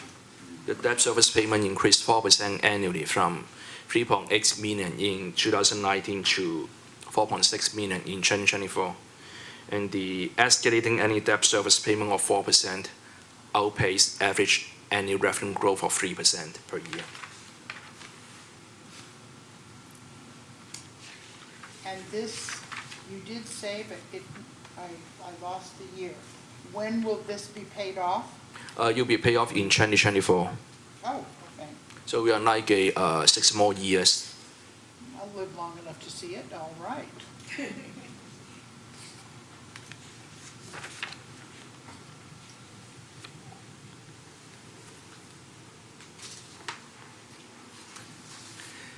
Now we look at the OPEB retiree health.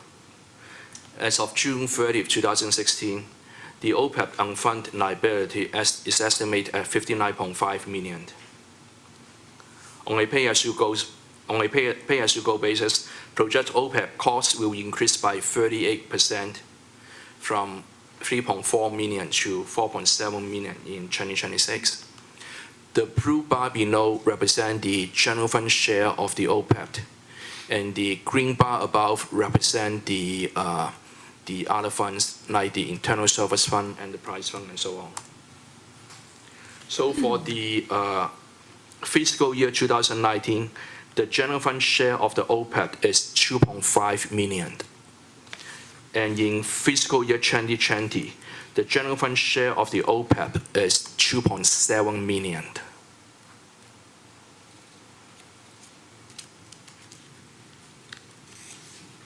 Now we look at the general fund revenue projection for the next 2 years.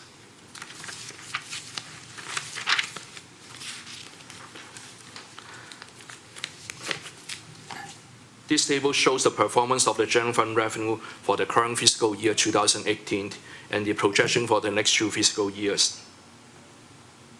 The first column is the fiscal year EM projection with a total revenue of 82.4 million.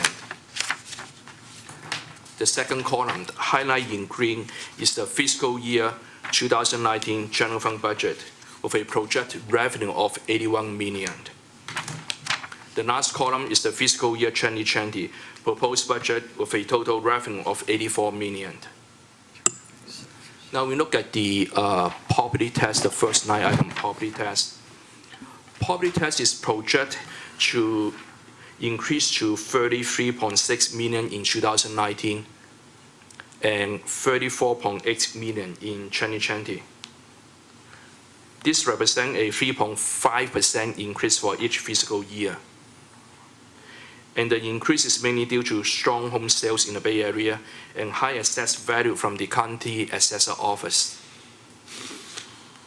Now we look at the second item, the sales tax. Sales tax is projected an average increase of 2.8% annually due to strong retail and auto sales. The next item is the utility user tax. UUT is projected decreased by 2% annually from 6 million in the current fiscal year to 5.7 million in 2020. This is mainly due to a decrease in UUT long-distance revenue and consumer disconnected landline service. This impacts the city revenue in the UUT. The fourth item is the other tax, which include the hotel tax, TOT, and business license are projected to increase 1% annually for the next 2 fiscal years. Number 6, license and permit, such as building permit, electrical and plumbing permit, and plan check fee, and code enforcement. Let me repeat that once again. The license and permit include building, electrical, plumbing, plan check fee, and code enforcement revenue are projected at 2.7 million in 2020, a 17% increase from 2019 due to increase in construction activity and anticipate new development project in the second year of the budget. Number 6, fines and forfeiture increased by around 12% to 3.5 million in fiscal year 2019 and 20 due to increase in parking fines.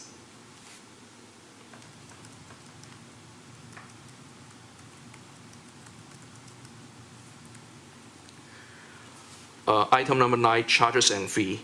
This includes planning fee, engineering fee, and zoning fees, increased by 24% to 4.2 million in fiscal year 2020. This is mainly due to anticipate new development project in the second year of the budget. Number 10, program fee for the library and recreation department. Budget at 3.4 million in 2019 and 4.2 million in fiscal year 2020. Item 11, miscellaneous revenue. Miscellaneous revenue are budgeted at 3.7 million in both fiscal year 2019 and 20. This amount includes the 3 million excess EREF revenue that we use to balance the budget. And the very last item is the interfund transfer. It's budgeted at 3.2 million in fiscal year 2019 and a slight increase in fiscal year 2020. This amount includes a 3.1 million revenue in general fund cost allocation. I have a question. Question? I have one also. Go ahead, sir. So my question is, where would, if it's possible at all, where would any revenue from a marijuana tax be on that table? It will be, if we have that, it will be under the other tax, Okay, which include the other tax include the business license, hotel tax, all the miscellaneous tax we budget here. and then what fiscal year would you, if it passes and if we did everything we're supposed to do, including it on the ballot, when would you forecast that being on which fiscal year? So we forecast the first revenue most likely will be in fiscal year 2020, the second year of the budget. 2020? Yeah. Okay. And where would, if the Airbnb issue was settled, where would that go? It will also go under item number 4, other tests, because other tests include the TOD, the hotel test. Okay, and So then the- what fiscal year would you anticipate that? I would say it will be the second year the same, second year of the budget. 2020. Okay, that's it. You answered part of my question. Thank you so much. Redevelopment fees that the city is due to get back is not guaranteed to get back from the state. Are we making any thoughts about that? Remember that when we closed the book in the, I have a slide to show you. Let me move forward very, very fast. Okay, here is when we closed the book in fiscal year 2016, Yeah. we have a loan receivable from the former redevelopment agencies, 13.8 million. And when we closed the book in last fiscal year 2017, we have another 4.6 million. So when you add the two together, it's almost like a roughly close to around 80 or 90 million. So that means any revenue that we get will be used to offset the loan receivable. So it won't be a general fund revenue. So that would, where would those funds go and what category? It will be category in another fund, and is the fund 2. We have created a separate fund to keep track of all those loans receivable and also the revenue that we will receive to offset the loan receivable. So will you be going into that later on in the presentation as a separate account? Yes, it will be a separate account. We will present that when we do the final, when we present the final city budget Thank you. 2 weeks from now. Thank you. Because the real temptation when you hear about, we're going to get all this money, is to think about how to spend it. And when you look at our financial situation, it's already been spent. I mean, anything we can, any increases in revenue have already been spent. That's When you look just at with all the of our structural deficit. when you look at the city expenditure in 2012, you see there's a spike here. Yeah. This is the time that we write off 21 million loan related to the former redevelopment agency. Right now, we start getting some of the receivable back beginning in the current fiscal year. Remember that we have already write off here already. You see that in 2012. Yeah. Let me go back to my to the slide here. 28. Here we are. Okay, let's move on to the next slide, slide number 20. Oh, just a quick question. The passport money that comes in, which category is that? Is that under 11? Miscellaneous revenue. It's under Yes. miscellaneous revenue, yeah. Yeah. And the city clerk will present more information about the the passport revenue Oh, excellent. when she presents the budget. Yeah.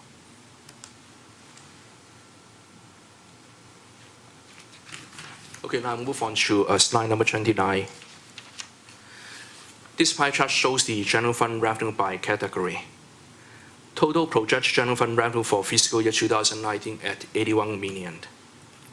And this pie chart shows the city heavy reliance on the property tax, sales tax, and UUT. The three major general fund revenue sources bring in 52 million in general fund revenue, or this represents 64% of the total general fund revenue. And it is very important to note that the property tax and sales tax is sensitive to economic downturn.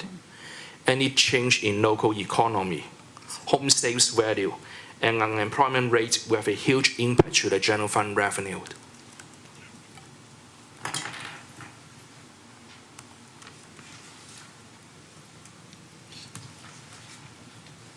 Now we look at the property tax between fiscal year 2008 and the projection for the fiscal year 19 and 20.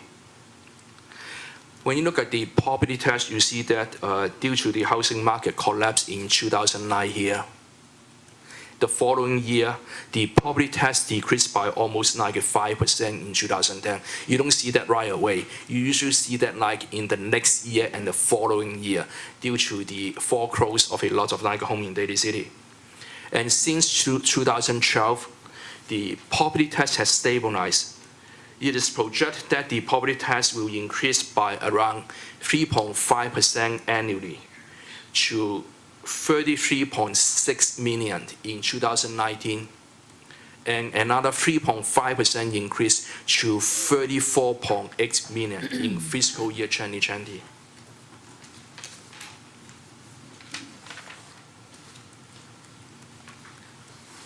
This chart shows the sales tax between the fiscal year 2008 and 2020.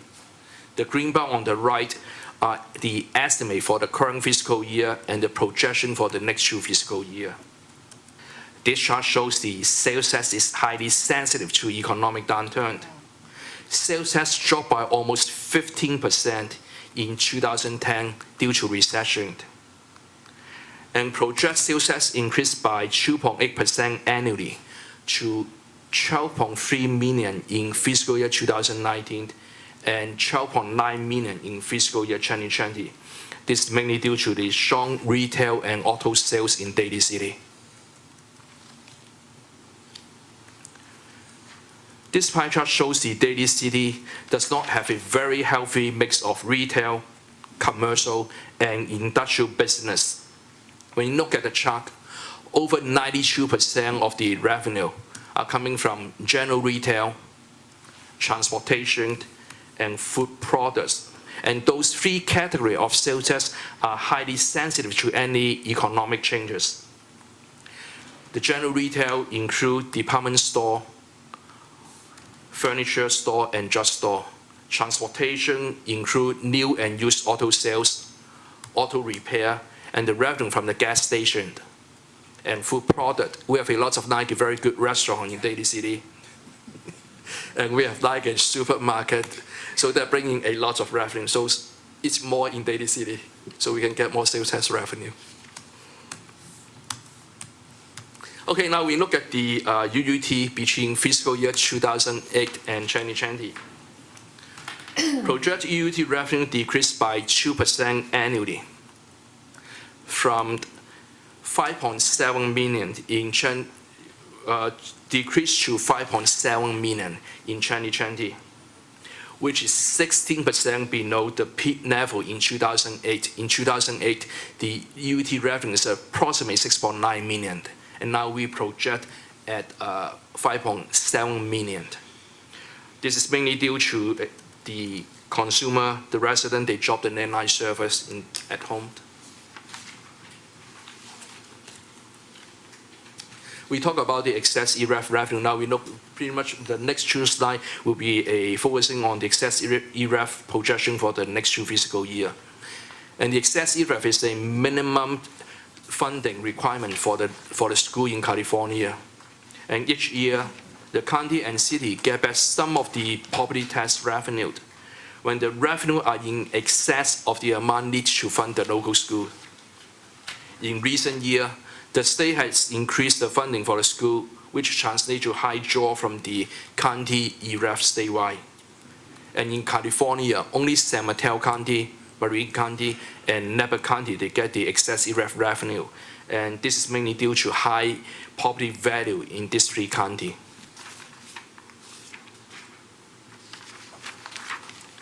Because the excess EREF is uncertain and it is not guaranteed in the future, so the excess EREF revenue is categorized as one-time revenue, and it should not be used to fund ongoing operating expense.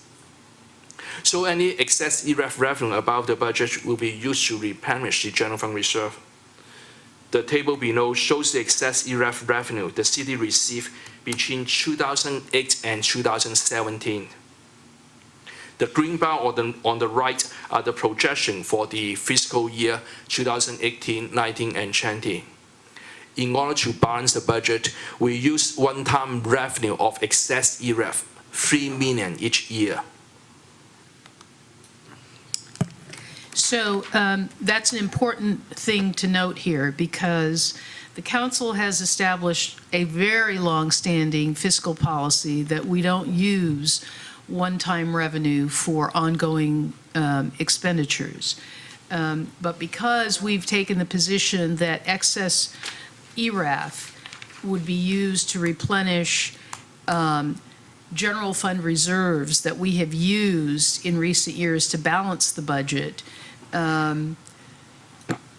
we feel it's an appropriate use in presenting this budget to rely on that excess ERAF revenue. However, we really need to emphasize that it still has to be considered a one-time revenue, and that to the extent that each subsequent year, each future year that you get it, that you allocate that to the reserve, and if you have to rely on the reserve, then you can use the funds, but don't assume that that money should be used to fund ongoing expenditures as a way to grow programs and services and other operational costs. I have a question in the same manner that I asked prior.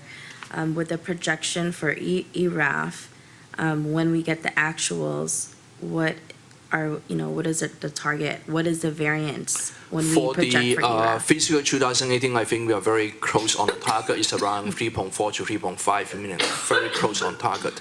The reason we dropped that to 3 million next year is because when you look at the average between 2013, and even if I include the projection for the 3.5 million is on the higher side, so we take a little bit more conservative project at around 3 million. When you look at 2014, 16, and 17, it's around 3.1 million.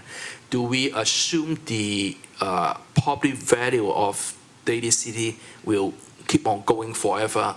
I don't think so. At a certain point, there will be a tipping side that it will going down. So we want to make sure that all the revenue that we put in the budget is a solid number. Again, if we get additional ERAF, more than 3 million, we will put that into the general fund reserve that will be used for the future budget. Thank you. And hasn't there been talk that that money will in fact, the excess ERAF will most likely disappear at some point in the future? There was like a discussion before, but again, it's really depend on the home sales, the property value in the local economy, and the most variable factor will be the state, how they fund the school. If they want to provide more funding to the school, so that means it will be a more draw from the excess ERAFs countywide. Any question on the excess ERAF? Okay, now we move on to the 2019 and 20 general fund expenditure projection.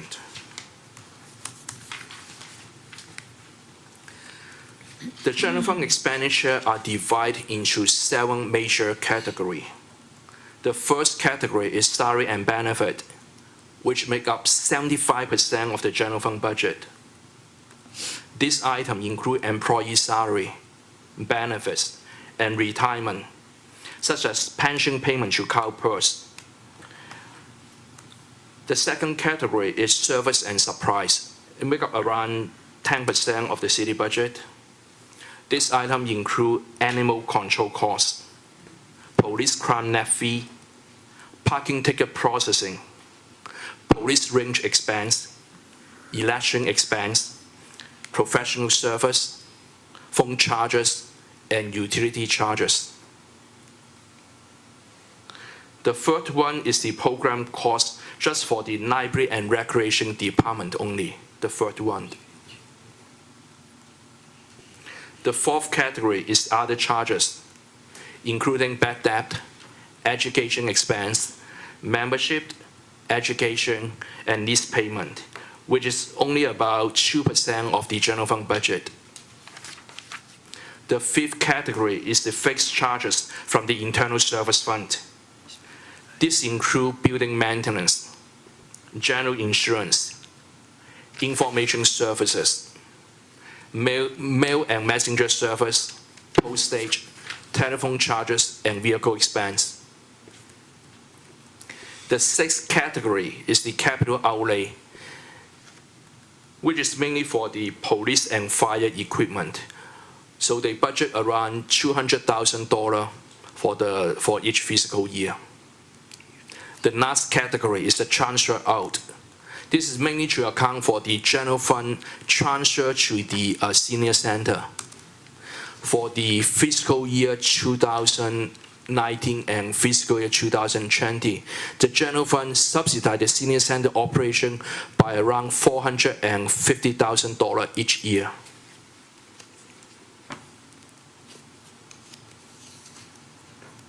And I might add that that's in addition, that we subsidize the senior center programs.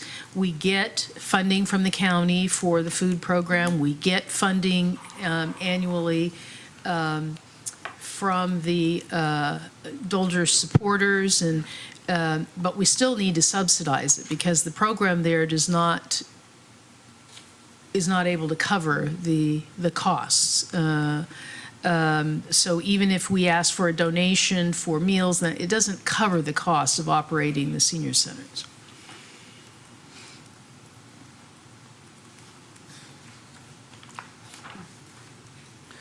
This table shows the general fund expenditure by category. The first column is the estimate for the current fiscal year.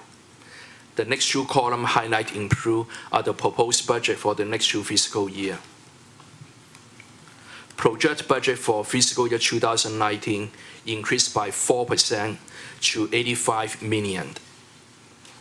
Proposed budget for fiscal year 2020 increased by 5% to $89.9 million. And the table also shows that over 76% of the general fund expenditure are used to pay employees' salary and benefit. And only 24% of the general fund expenditure are used for the operating expense. Salary and benefit increased by $3 million in fiscal year 2019 and $4 million in fiscal year 2020.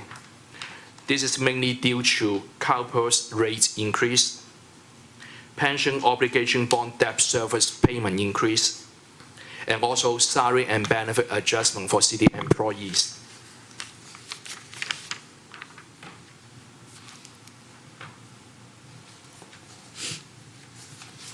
Now we look at slide number 39. This pie chart shows the general fund project expenditure for fiscal year 2019 at $85.4 million. Over 76% or $65 million of the general fund expenditure are used to pay for salary, benefit, and retirement. This pie chart also shows a detailed breakdown of the $65 million.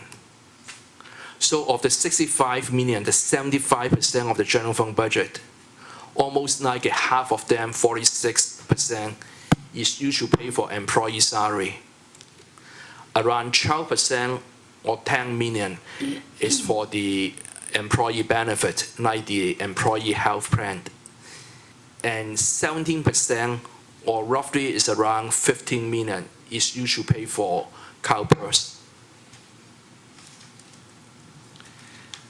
I just mentioned in the prior slide the capital outlay for police and fire equipment account for only 0.2%, or just around $200,000 for the $200,000 for the general fund budget.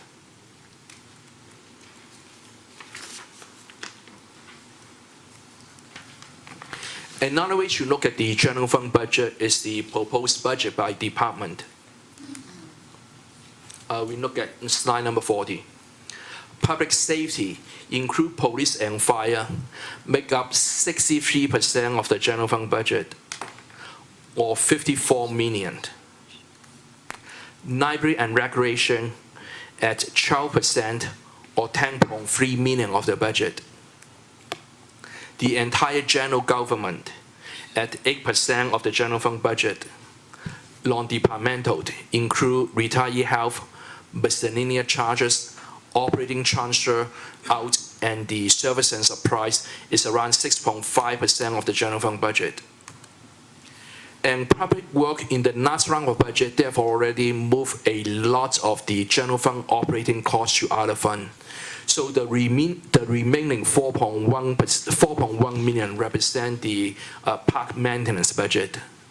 And there are some general fund operating expense, ECD, Proposed budget is 3.8 million, or 4.5% of the general fund budget.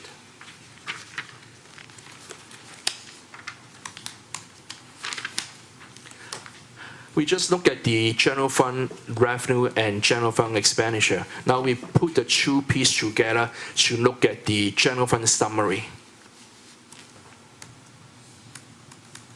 Projected revenue for fiscal year 2019 is 81 million.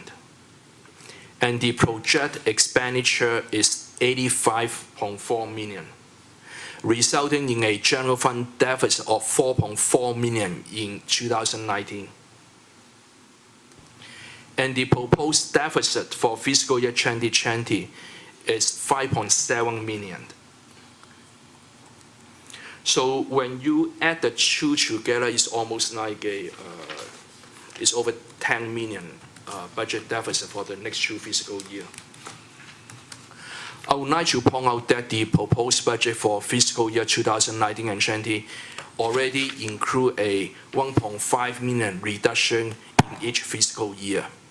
So for the two fiscal year, general fund has already reduced the expenditure by 3 million. And even with that, we still have a structural deficit of 4.4 million in 2019 and 5.7 million in 2020. So the 1.5 million, those are cost-cutting measures Yes. that the city has, that the different departments have made and that the city has made overall. Yes.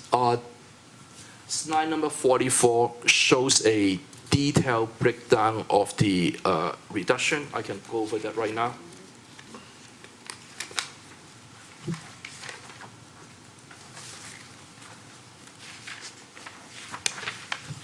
This slide summarizes the proposed budget reduction for fiscal year 2019 and 20 with a total saving of 3 million over the 2 years.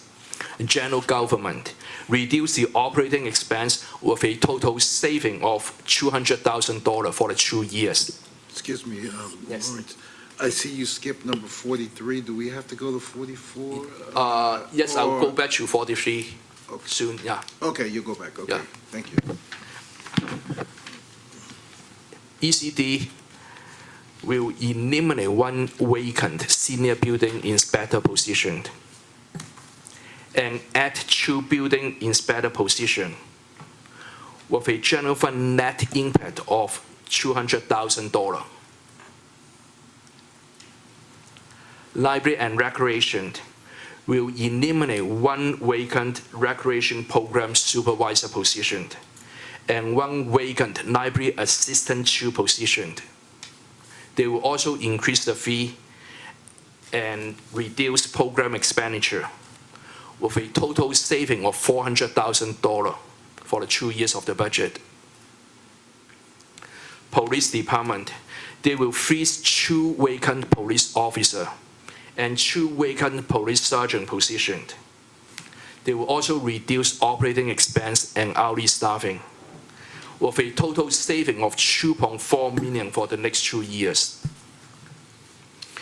Public work will transfer 0.43 FTE. This is the Director of Public Work position from the general fund to other fund with a total saving of around $200,000 for the next 2 fiscal year. So when you add the first year saving of 1.5 and the second year of saving of 1.5 million, so the total reduction in the proposed budget is 3 million. Let me go back to the prior budget, slide number 43, just to show the council what the city has cut in the last round of budget. This is the fiscal year 17 and 18 adopt budget reduction. The city manager office contract out the community service center, and 3 field position was eliminated. And police department, they freeze 6 police officer position with a saving of 1.1 million each year. And fire department, they eliminate 1 fire engine company through attrition. And they also eliminate 2 vacant positions with a total saving of 3.8 million in the 2 years of the budget. library and recreation, they reduce program and also eliminate 1.7 field positions with a total saving of $400,000. General government, the city attorney office eliminate 1 vacant deputy city attorney position, and with other reduction equal to around $500,000 saving for the 2 years. Public work through reorganization and the elimination of 2 key working position is a vacant position. So the total saving is a $700,000 to the general fund budget. So that means in the last 2-year budget, we have cut almost like in the 2017 budget, the total FTE reduction, net of the transfer to other funds, is a reduction of 26 positions here. Any question on the last year budget reduction and the proposed budget reduction for the next 2 fiscal year? Question?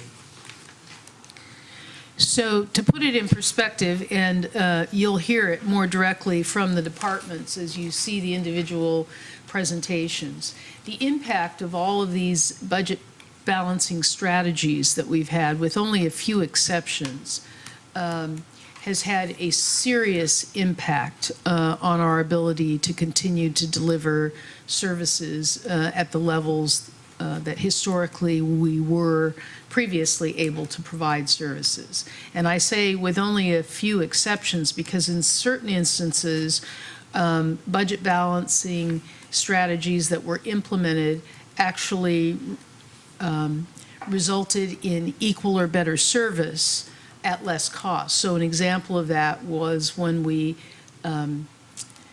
eliminated police dispatch from the police department and contracted with San Mateo County. We were able to achieve the same or better level of service at a savings to the city.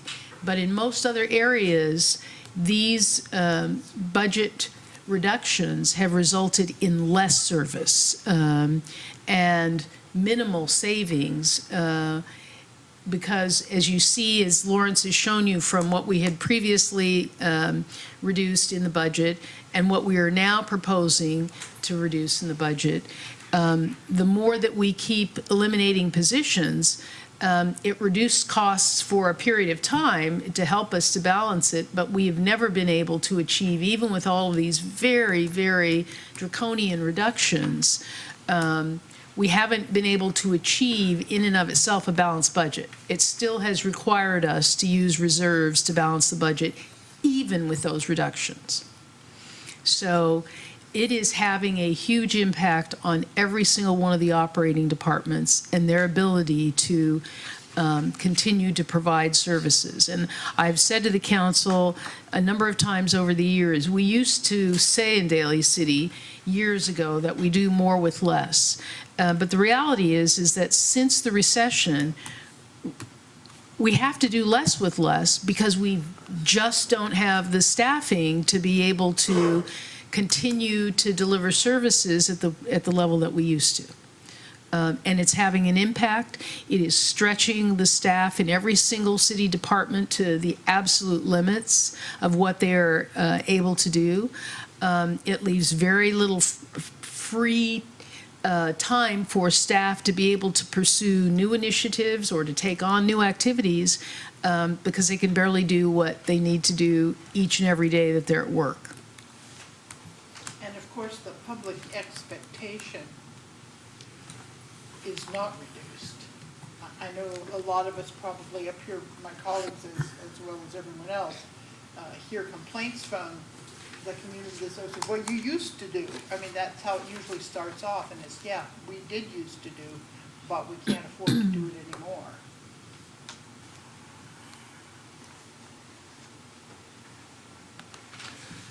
This chart shows the general fund revenue and expenditure between fiscal year 2009 and 2020.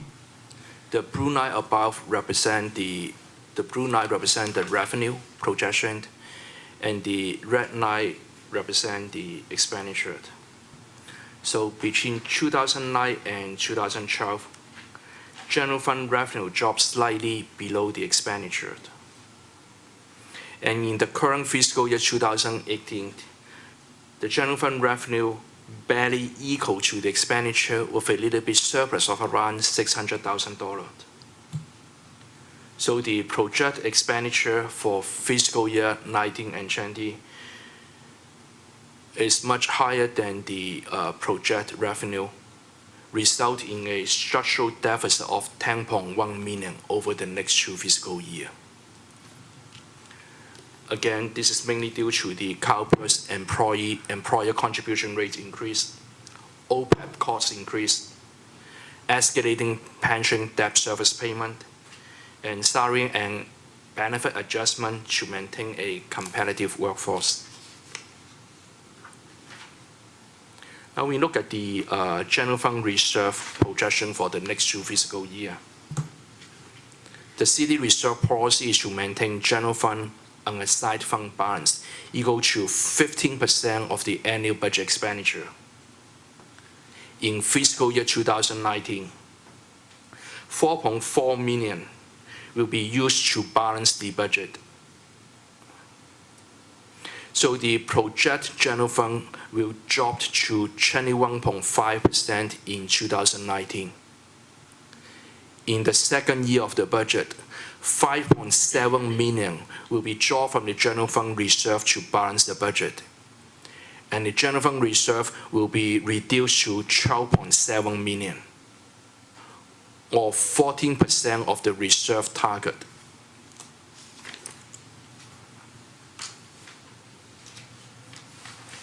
Another way to look at the performance of the general fund reserve is how much money we have in the bank to keep the city operate. The GFOA recommend the city keep at least equal to 2 months of operating revenue or operating expenditure. So the city general fund spend an average of around 7.3 million each month to pay employee salary and the other operating expense. So in fiscal year 2019, the general fund revenue is equivalent to 2.6 months of operating expense. In other way, it's around 80 days of reserve. And in 2019, it dropped to 1.5 months or 50 days of the operating reserve.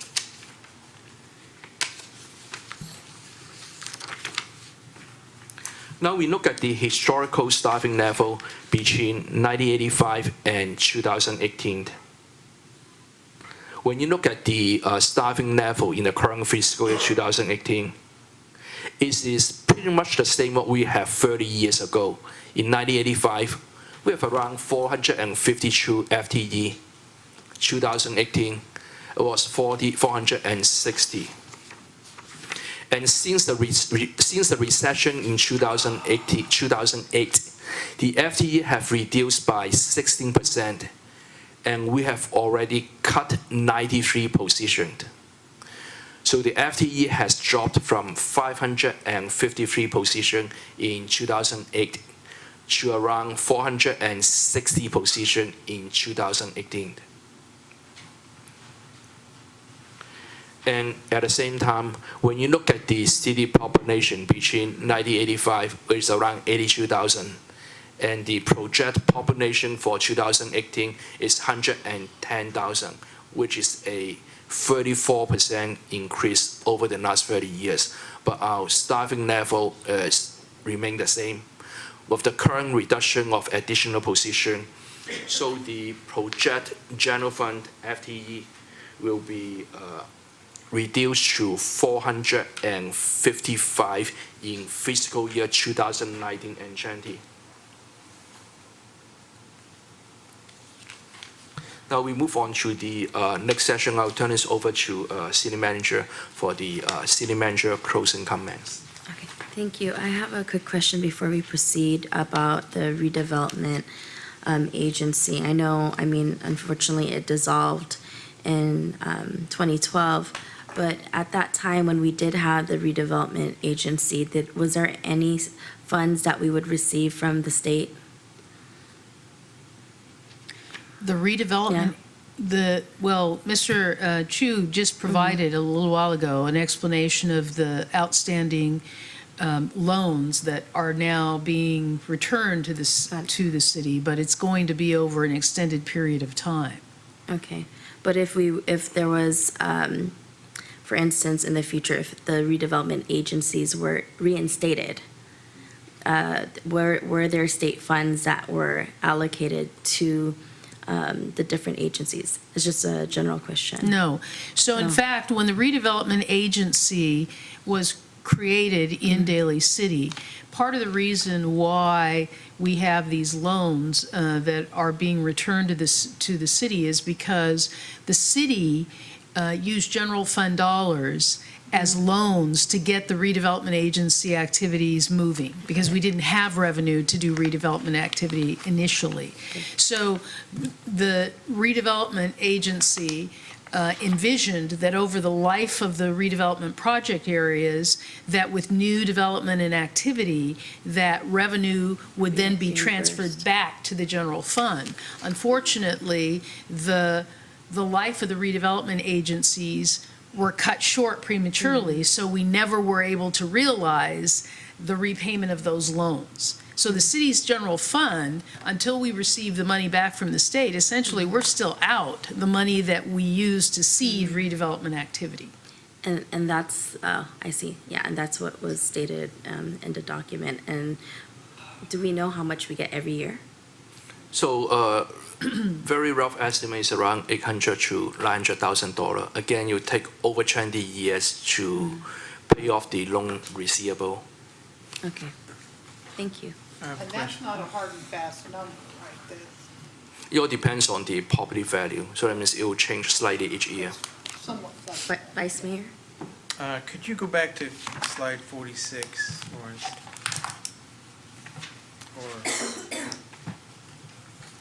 Okay.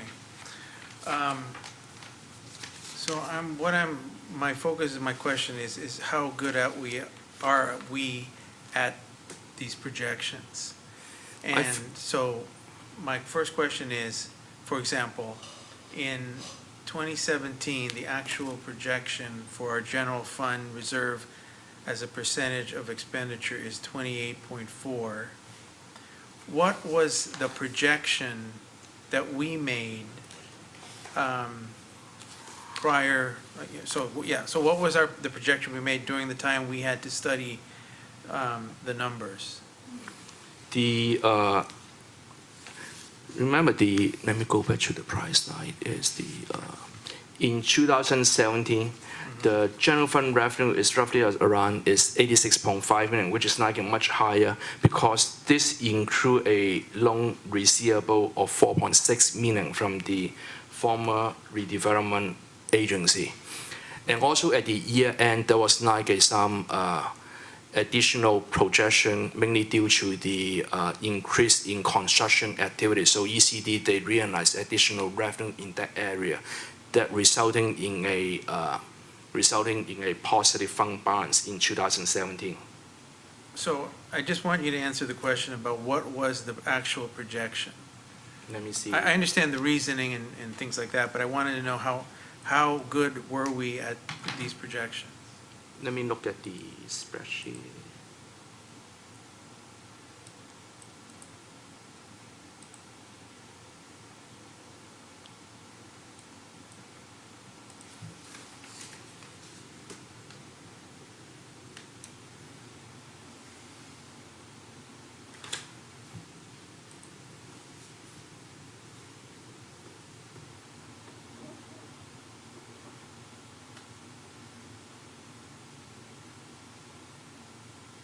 My recollection over time is that the projections that we have made have not deviated all that significantly.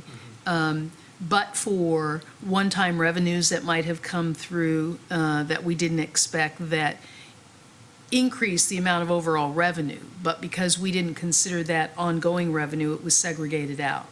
But I don't think that over time, as I recall, that we have been You don't think we've been more off? than a few percentage, maybe not even a few percentage, maybe less than a couple of percent off, with increases that came in at a higher rate than we projected.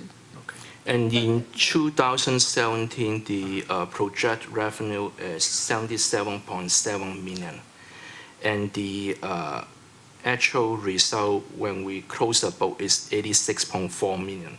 Again, out of that is over 4.6 million is due to the loan receivable. And there was, as I mentioned before, there was like an increased revenue associated. Can you hold on? Let me. So it was 4 million, am I right? 4 million Loan more. receivable. So it was, again, a Okay. one-time Yeah, I event got that you. occurred. I yeah. got you, okay. And most of the time, it's like there's always like a unanticipated development activity that will drive up the building fee and construction fee, engineering fee when we close the book. And there's no way that we can project those development activity 2 years ahead of the time. But in this round of the budget, we have already included additional projection due to anticipate a major development in Daly City in the year 2 of the project. Can I put in more projection? Yes, I can put in more revenue, but will that project realize? There's no guarantee. So that's why we usually try to project as accurate as possible by the time we put together the budget. So when we do the mid-year budget update in 2019, then staff will come back and present the revised budget for the second year of the budget. Then we'll look at the budget again in the fall of 2020. And that's why we go through the process of adjusting the budget at mid-year. We come to the council and we review with you where we are at mid-year to make up for any of those changes that might have occurred that we didn't anticipate, that a project started sooner, and so we began to get building fees sooner than we anticipated, or that it came in less than we expected because a project that we thought was going to go forward didn't go forward.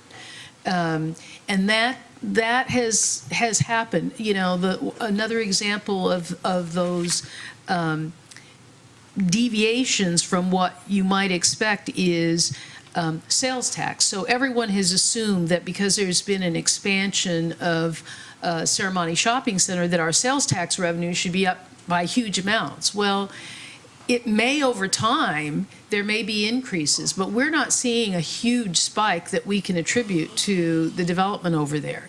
And in part because the development wasn't all completed from January 1 of last year, so you didn't have a year's worth of tax receipts. Many of the new stores over there opened in the third quarter, late in the third quarter, or closer to the holidays, close to the fourth quarter. So we won't see the benefit of those tax receipts until a year from now, or a year from then.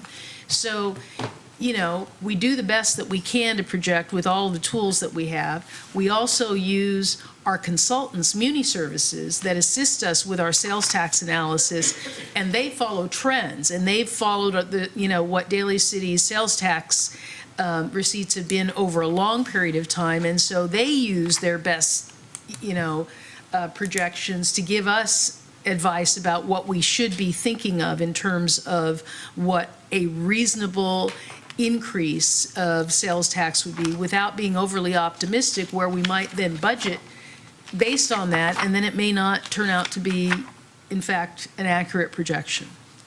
Okay, the final question I had, Lawrence, you had said that the structural deficit we have is based in large part due to the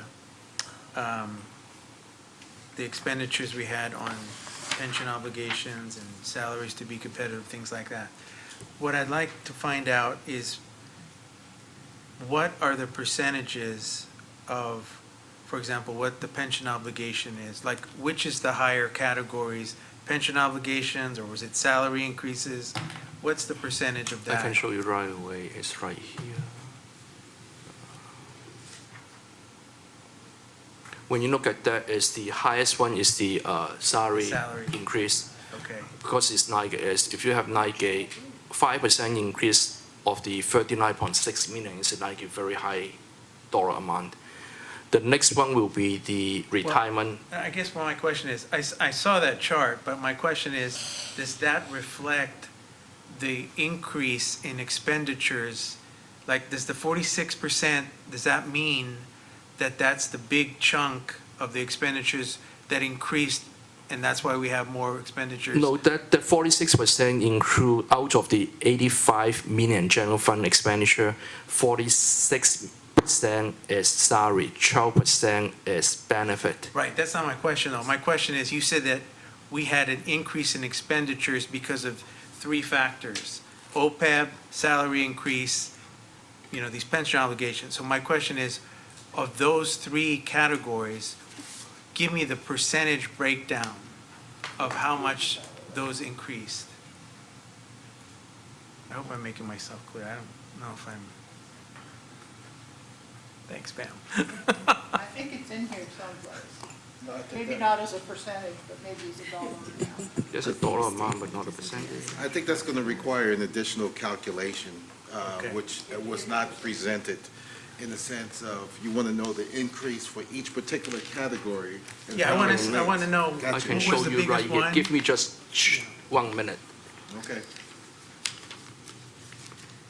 I get your question. You give me a question. Oh, I get it. Okay. Is this, right? It's basically what out of these percentage Yeah. for each of them.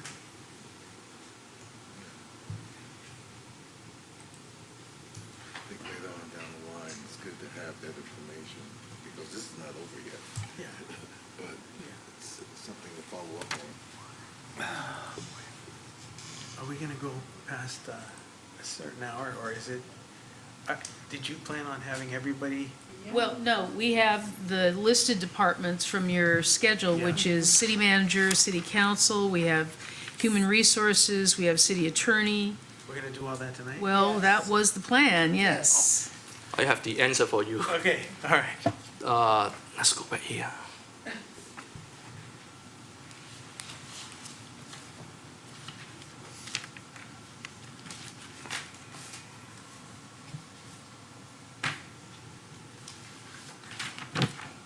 So for the salary category is fiscal 2019, we project 39.6, and for the fiscal year 2020, we project a 41 million. This represents a 4% increase.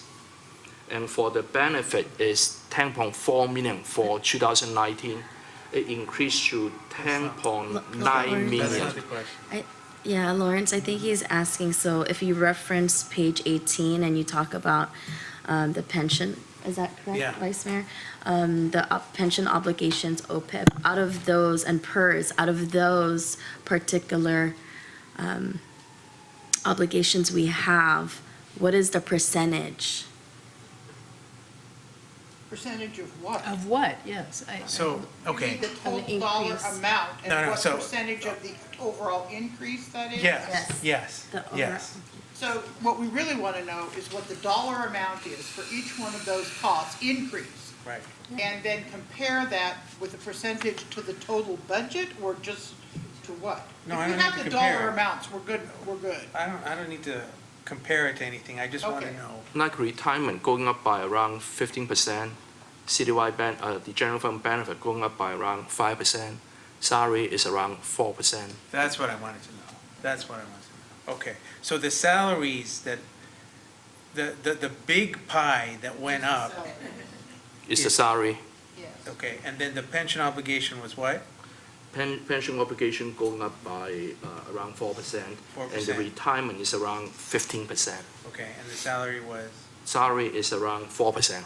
4? 4%. Remember the Per year. 4%.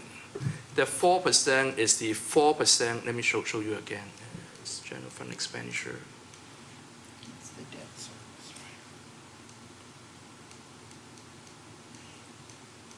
Well, then, so the big one is the obligation, Mhm.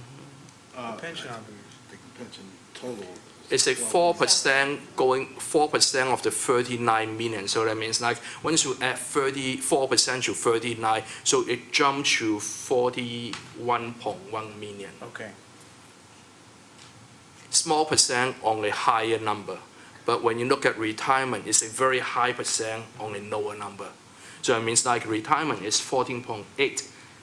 Yes, it's a 15% increase to 17 million. When you look at the difference between 17 and 14.8, it's almost like a 2 million increase, just the retirement. Okay. So that means I would say So raising wages and benefits eventually we will makes a huge difference all the way impact down. some of the line. all the way like down the line, costs. Yeah. because it rolls up and it Yeah. causes what you're paying towards retirement to increase, and when you pay more towards retirement, then you add that to the escalating cost for the pension bonds, Right. you know, so increased salary has a direct impact on the retirement costs going forward. And then the pension obligation amount is gonna escalate until 2024. Eventually that'll go away. But the But PERS not rate going away. increases Yeah. will continue on, and you'll still have the unfunded liability for retiree health care. If you ask me what would be the major budget deficit driver, is the retirement cost increased by 2.3 million for the 2-year budget each year. And the next one is the salary adjustment, it's around 1.5 million. And then the benefit is only around $500,000. So when you add the three together, is equal to 4.7 million. Then when you look at the general fund, Yeah. deficit is around 4.4 million. So that means salary and benefit is the major driver for the Okay. structural deficit for the first year of the budget and the second year of the budget.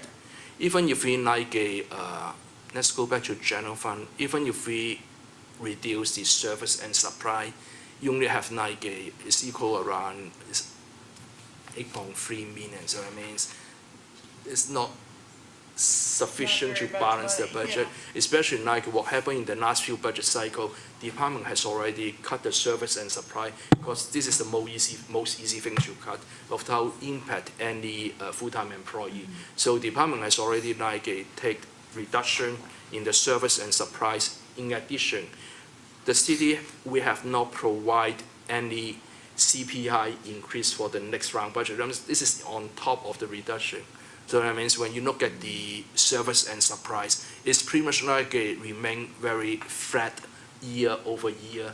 You see like a $300,000 increase. This is mainly due to the increase in the animal control. The county charged the city more on the animal control, and also the other is the crime net. They charge a significant higher amount on the crime net, so that make up the $300,000 increase in the service and supplies. When you look at program costs, other charges, pretty much like the same year over year. Yeah, we can't come out of this just by not buying paper clips or office supplies. We've already done all that stuff. Yeah, all those other, as you'll see when each of the departments present their budgets, those services and supply, all of those costs are de minimis compared to the costs in each one of the budgets for salaries and benefits. May I request a chart containing projected versus actual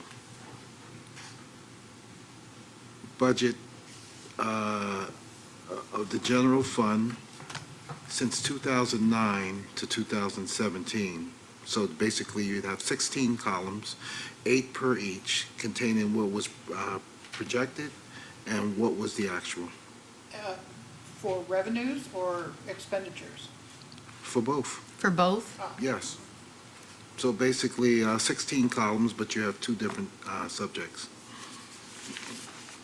from 2009 Since the recession, correct, to to 2017. 2017. Thank you. That will answer your question.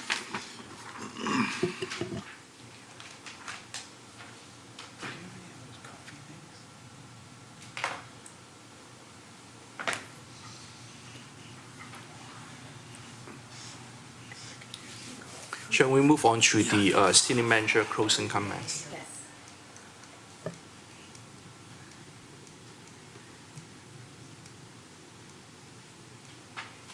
Okay, Pat. I'll say, hang on, I'm making a note about what we need to get.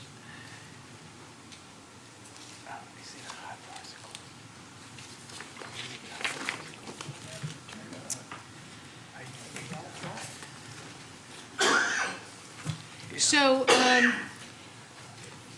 in closing, I want to make just a few observations. As I look to the end of June and my retirement from the city of Daly City, I have to tell you that in the 38 years I've worked in local government, this has been the most difficult budget to have to deal with, and primarily because many of the budget cutting strategies that have been implemented in the past are gone.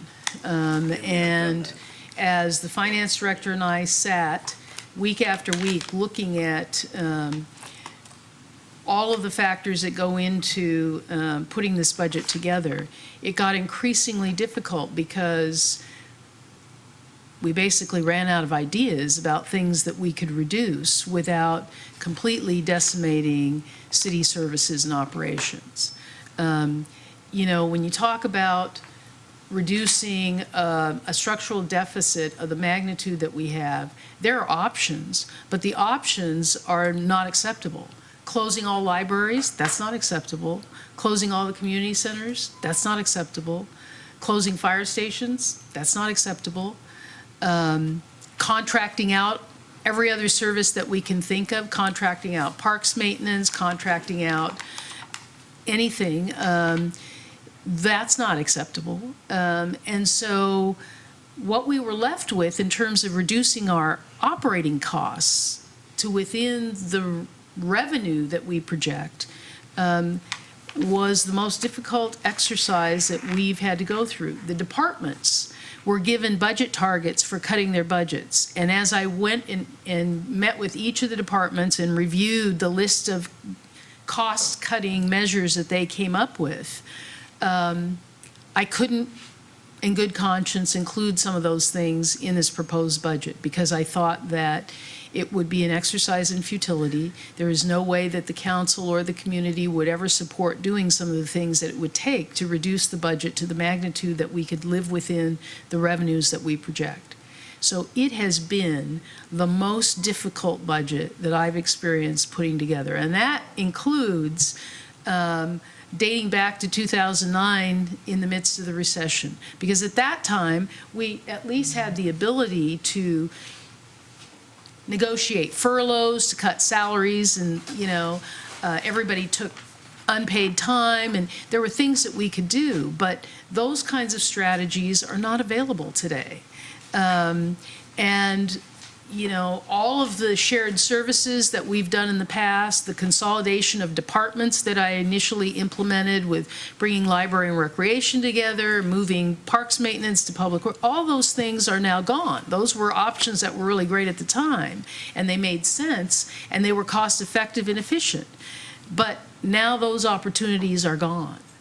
And as I looked around, I just don't see those same kinds of opportunities. And so what we are facing is really another biennial budget, another 2 years and beyond, where the city is going to continue to struggle.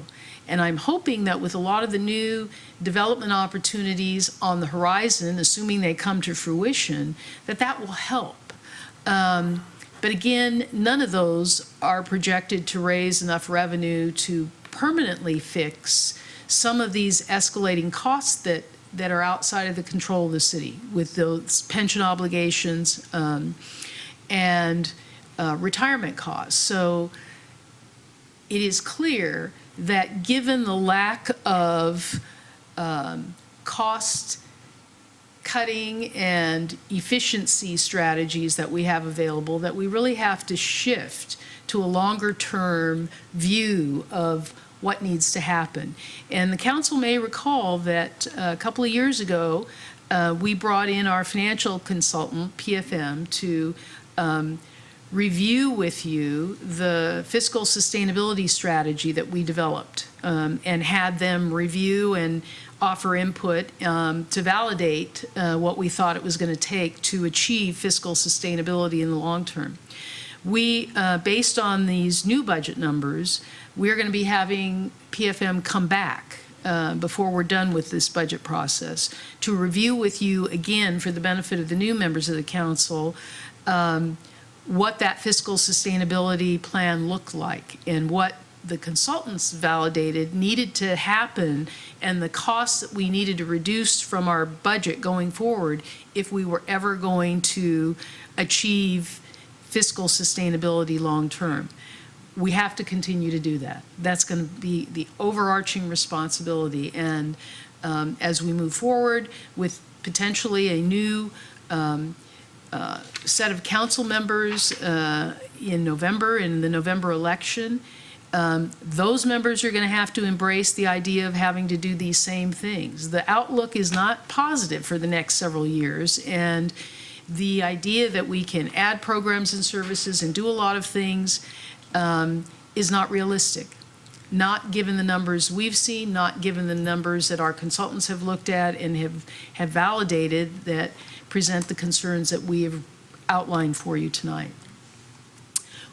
The city will really need to continue to evaluate any potential service delivery changes, alternative models to improve efficiency and effectiveness. And if there are opportunities for delivering services in a different way, and maybe not contracting, although contracting still may provide some level of relief and cost savings to the city, but at least to explore other options that we've implemented here, like using nonprofits to do certain things, maybe expanding the use of nonprofits to provide services in the way that we have at the Boys and Girls Club, as we have with the Community Services Center by entering into a contractual arrangement with the Daly City Partnership.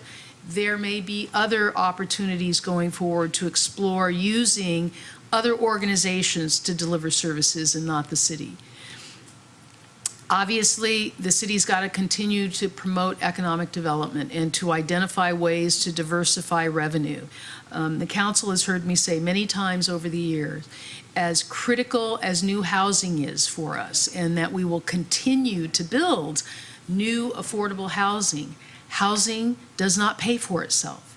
Housing does not, the revenue that we generate from new housing does not pay for the expenditure of city services for those new residents that the housing generates.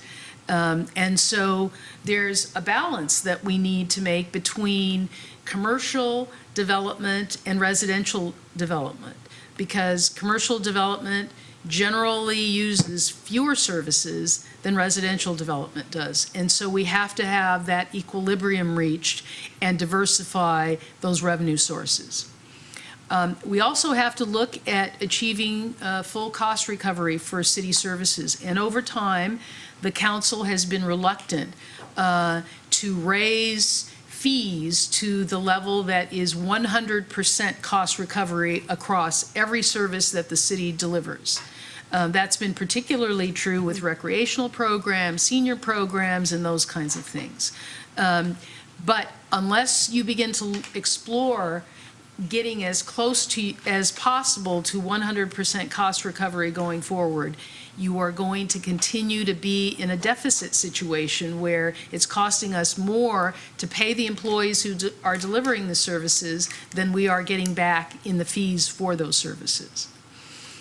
Another area that I think going forward the city needs to seriously consider, and I mentioned this to the council when we provided a review for you of the facilities assessment, and that is to look at opportunities to dispose of surplus properties to reduce operating and maintenance costs long-term.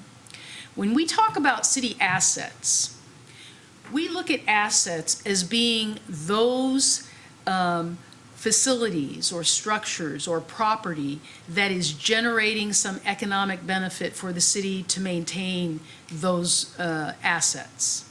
So for example, City Hall is an asset because in this operation we have a variety of services that are generating revenue for the city.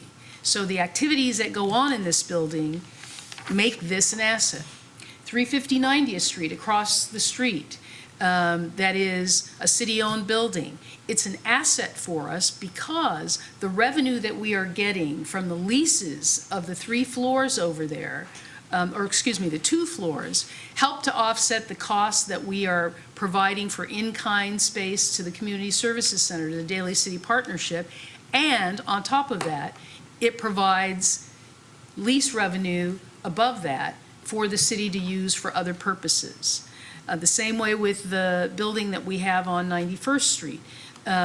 It also, the leases that we have with San Mateo County make that building an asset for us. We're making more revenue on it than we are expending. Over time, that's going to change because that building is getting older and it's going to need more investment. Community services, community centers, we are running programs that raise revenue for the city. So those are assets. But when you have assets, for example, like the one I expressed to you when we did the facilities assessment, like Lawson Hall, we are expending more money to maintain that building than we are getting any revenue because we don't get any revenue from it. So that we don't really consider an asset because it's costing us more than it is providing a benefit to us. And there may be others. At one point, we talked about 200 Northgate, where the Westlake School for Performing Arts is located. Again, while I recognize that the council is not going to consider at this time disposing of that property, if that property were sold for residential development, you would have ongoing revenue instead of the fact that we are putting more money into maintaining a building that's over 50 years old and falling apart, and the lease revenue we get from the Westlake School for Performing Arts and others that lease space in there or have historically are not paying for all of the expenditures to maintain that building. Unless lease revenue pays for what it's costing us to maintain that asset, then it's not really an asset to us. So I think that is going to be an area that going forward the city council and the city departments will have to work together and look at that and see, are there opportunities to eliminate some of those facilities that are not true assets for us and are really a drain on the general fund. Finally, it's going to be necessary to implement a long-term financial plan to address all of the issues that we've talked about at great length tonight regarding escalating pension contributions, retiree health expenses, the underfunding of operating costs. The departments can barely function with the limited additional operating funds that they are given every year because of the escalating costs of supplies and other things that they need to deliver those services. And finally, as we mentioned in the facilities assessment, long-term, there's going to have to be a plan developed in order to address the deferred maintenance of city facilities, because those city facilities that truly are assets that are generating revenue and providing for service delivery, as they get older and older and older, if the maintenance needs are not being addressed appropriately on an annual basis, they soon will become loss centers for us because we will be expending more money on them than we are actually receiving. those are the big challenges that lie ahead for the city of Daly City and all of the city's operating departments. But the city departments stand prepared to work with the council to address these issues. I am certain that whomever the city council selects going forward as the new city manager will provide the leadership to guide the city departments and work collaboratively with the council to address these issues. But as a team, the city council and the city organization are going to have to work even harder going forward to address these issues, to ensure the solvency of this municipal corporation going forward. Thank you very much, Ms. Martell. I do have a couple of comments. You mentioned having a consultant come in 2 years ago about looking at some sustainability measures. Was that the first time we had a consultant look at? No, it is not. We have been working with our financial consultants Consistently. for 4 years. Okay, so you mentioned a long-term financial plan moving forward. Have we ever created a long-term financial plan in the past? The long-term financial plan that we developed as a result of the structural deficit that stemmed from the downturn in the economy in 2009, we started working on it, and we started implementing a number of factors to try and reduce the growth of expenditures. Where the need arose for us to create a financial plan was as a result of the recession, when PERS came back to us and said, cities, your rates are going to increase substantially.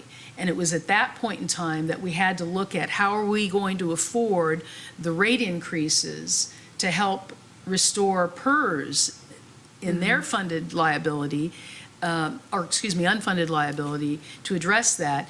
And we had to look at where are we going to get the additional revenues to be able to do that. And it was at that point that we started building the long-term financial plan to get there.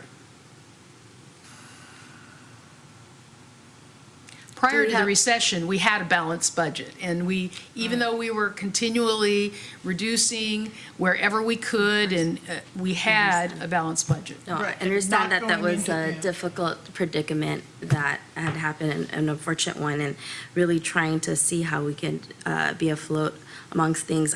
For me, I was just wondering if there was anything that I could look back upon as far as like any kind of financial plan looking forward, understanding that it was unfortunate that happened with the recession and then CalPERS. So I was just, you mentioned. Well, we are going to be reviewing with you why the financial plan was developed Okay. 4 years ago, and what it looked at and why, and then how we see that being implemented fully going forward. Okay, thank you. And then the other question I have around our development fees, have we, when was the last time it was updated?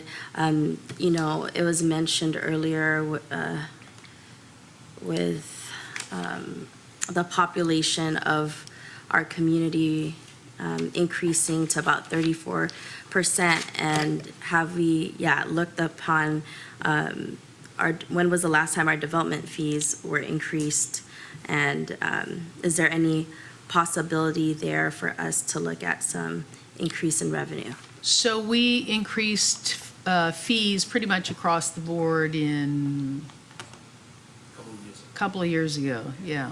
We did a cost recovery study and looked at all of the different operations to determine where we were in terms of fees that we were collecting and whether we were covering our costs. And development fees were part of that study. Now, the one thing that you have to consider with development fees is that it's a fine balance between extracting as much revenue as possible from those who want to develop, and then creating what many people believe are unreasonable development fees and discouraging people from coming here to develop. So I if understand they that. reach a certain level, then you're not going to have as many just wanted people. to know when the They'll build last somewhere time- else where last time we it's had not it. as costly. Yeah, I wanted to know when was the last time we had updated our I fees. think it was and- about 3 years ago. It's around 2 years ago. There's some category that we charge higher than what they recommend. And at the same time, there are some fee categories a little bit lower. There's room for improvement. Again, as the city manager mentioned, we don't want to like increase the fee to a way that it discourage resident or business to use our No, to we use want, the city, we yeah. want to entice yeah. We want to people to entice come them to come here to do Daly business. City, Yeah. but I also want to just make sure that what we have is, also, if anything, I mean, we have adjacent cities next to us, and, if there's anything where we could do a study, what's comparable, like, let's not go way out of field, because I understand what we're saying, we're not trying to deter people from coming here, but I also just want to see where we're at there, since we're trying to kind of look at every single possibility here. Well, we generally do survey neighboring cities when we raise fees to see where we will fall when we raise fees. The same way that we provide that kind of information when we raise rates for things like water and sanitation as well. So when we do that, we show you where we fall among all the other cities around Okay. us. I guess this is for a separate, not necessarily the budget, but I'd like to request the staff to see where we're at in all of the adjacent cities next to us around our development fees. We will provide them when the EC redirected, she present the budget next week. Those information will be available. Thank you very much. Thank you.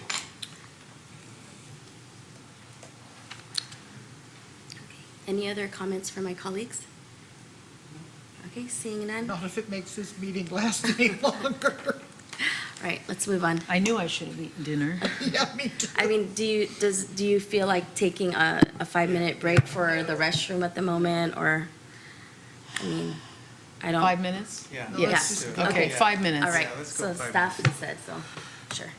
Unless take a- somebody's delivering a pizza in 5 minutes.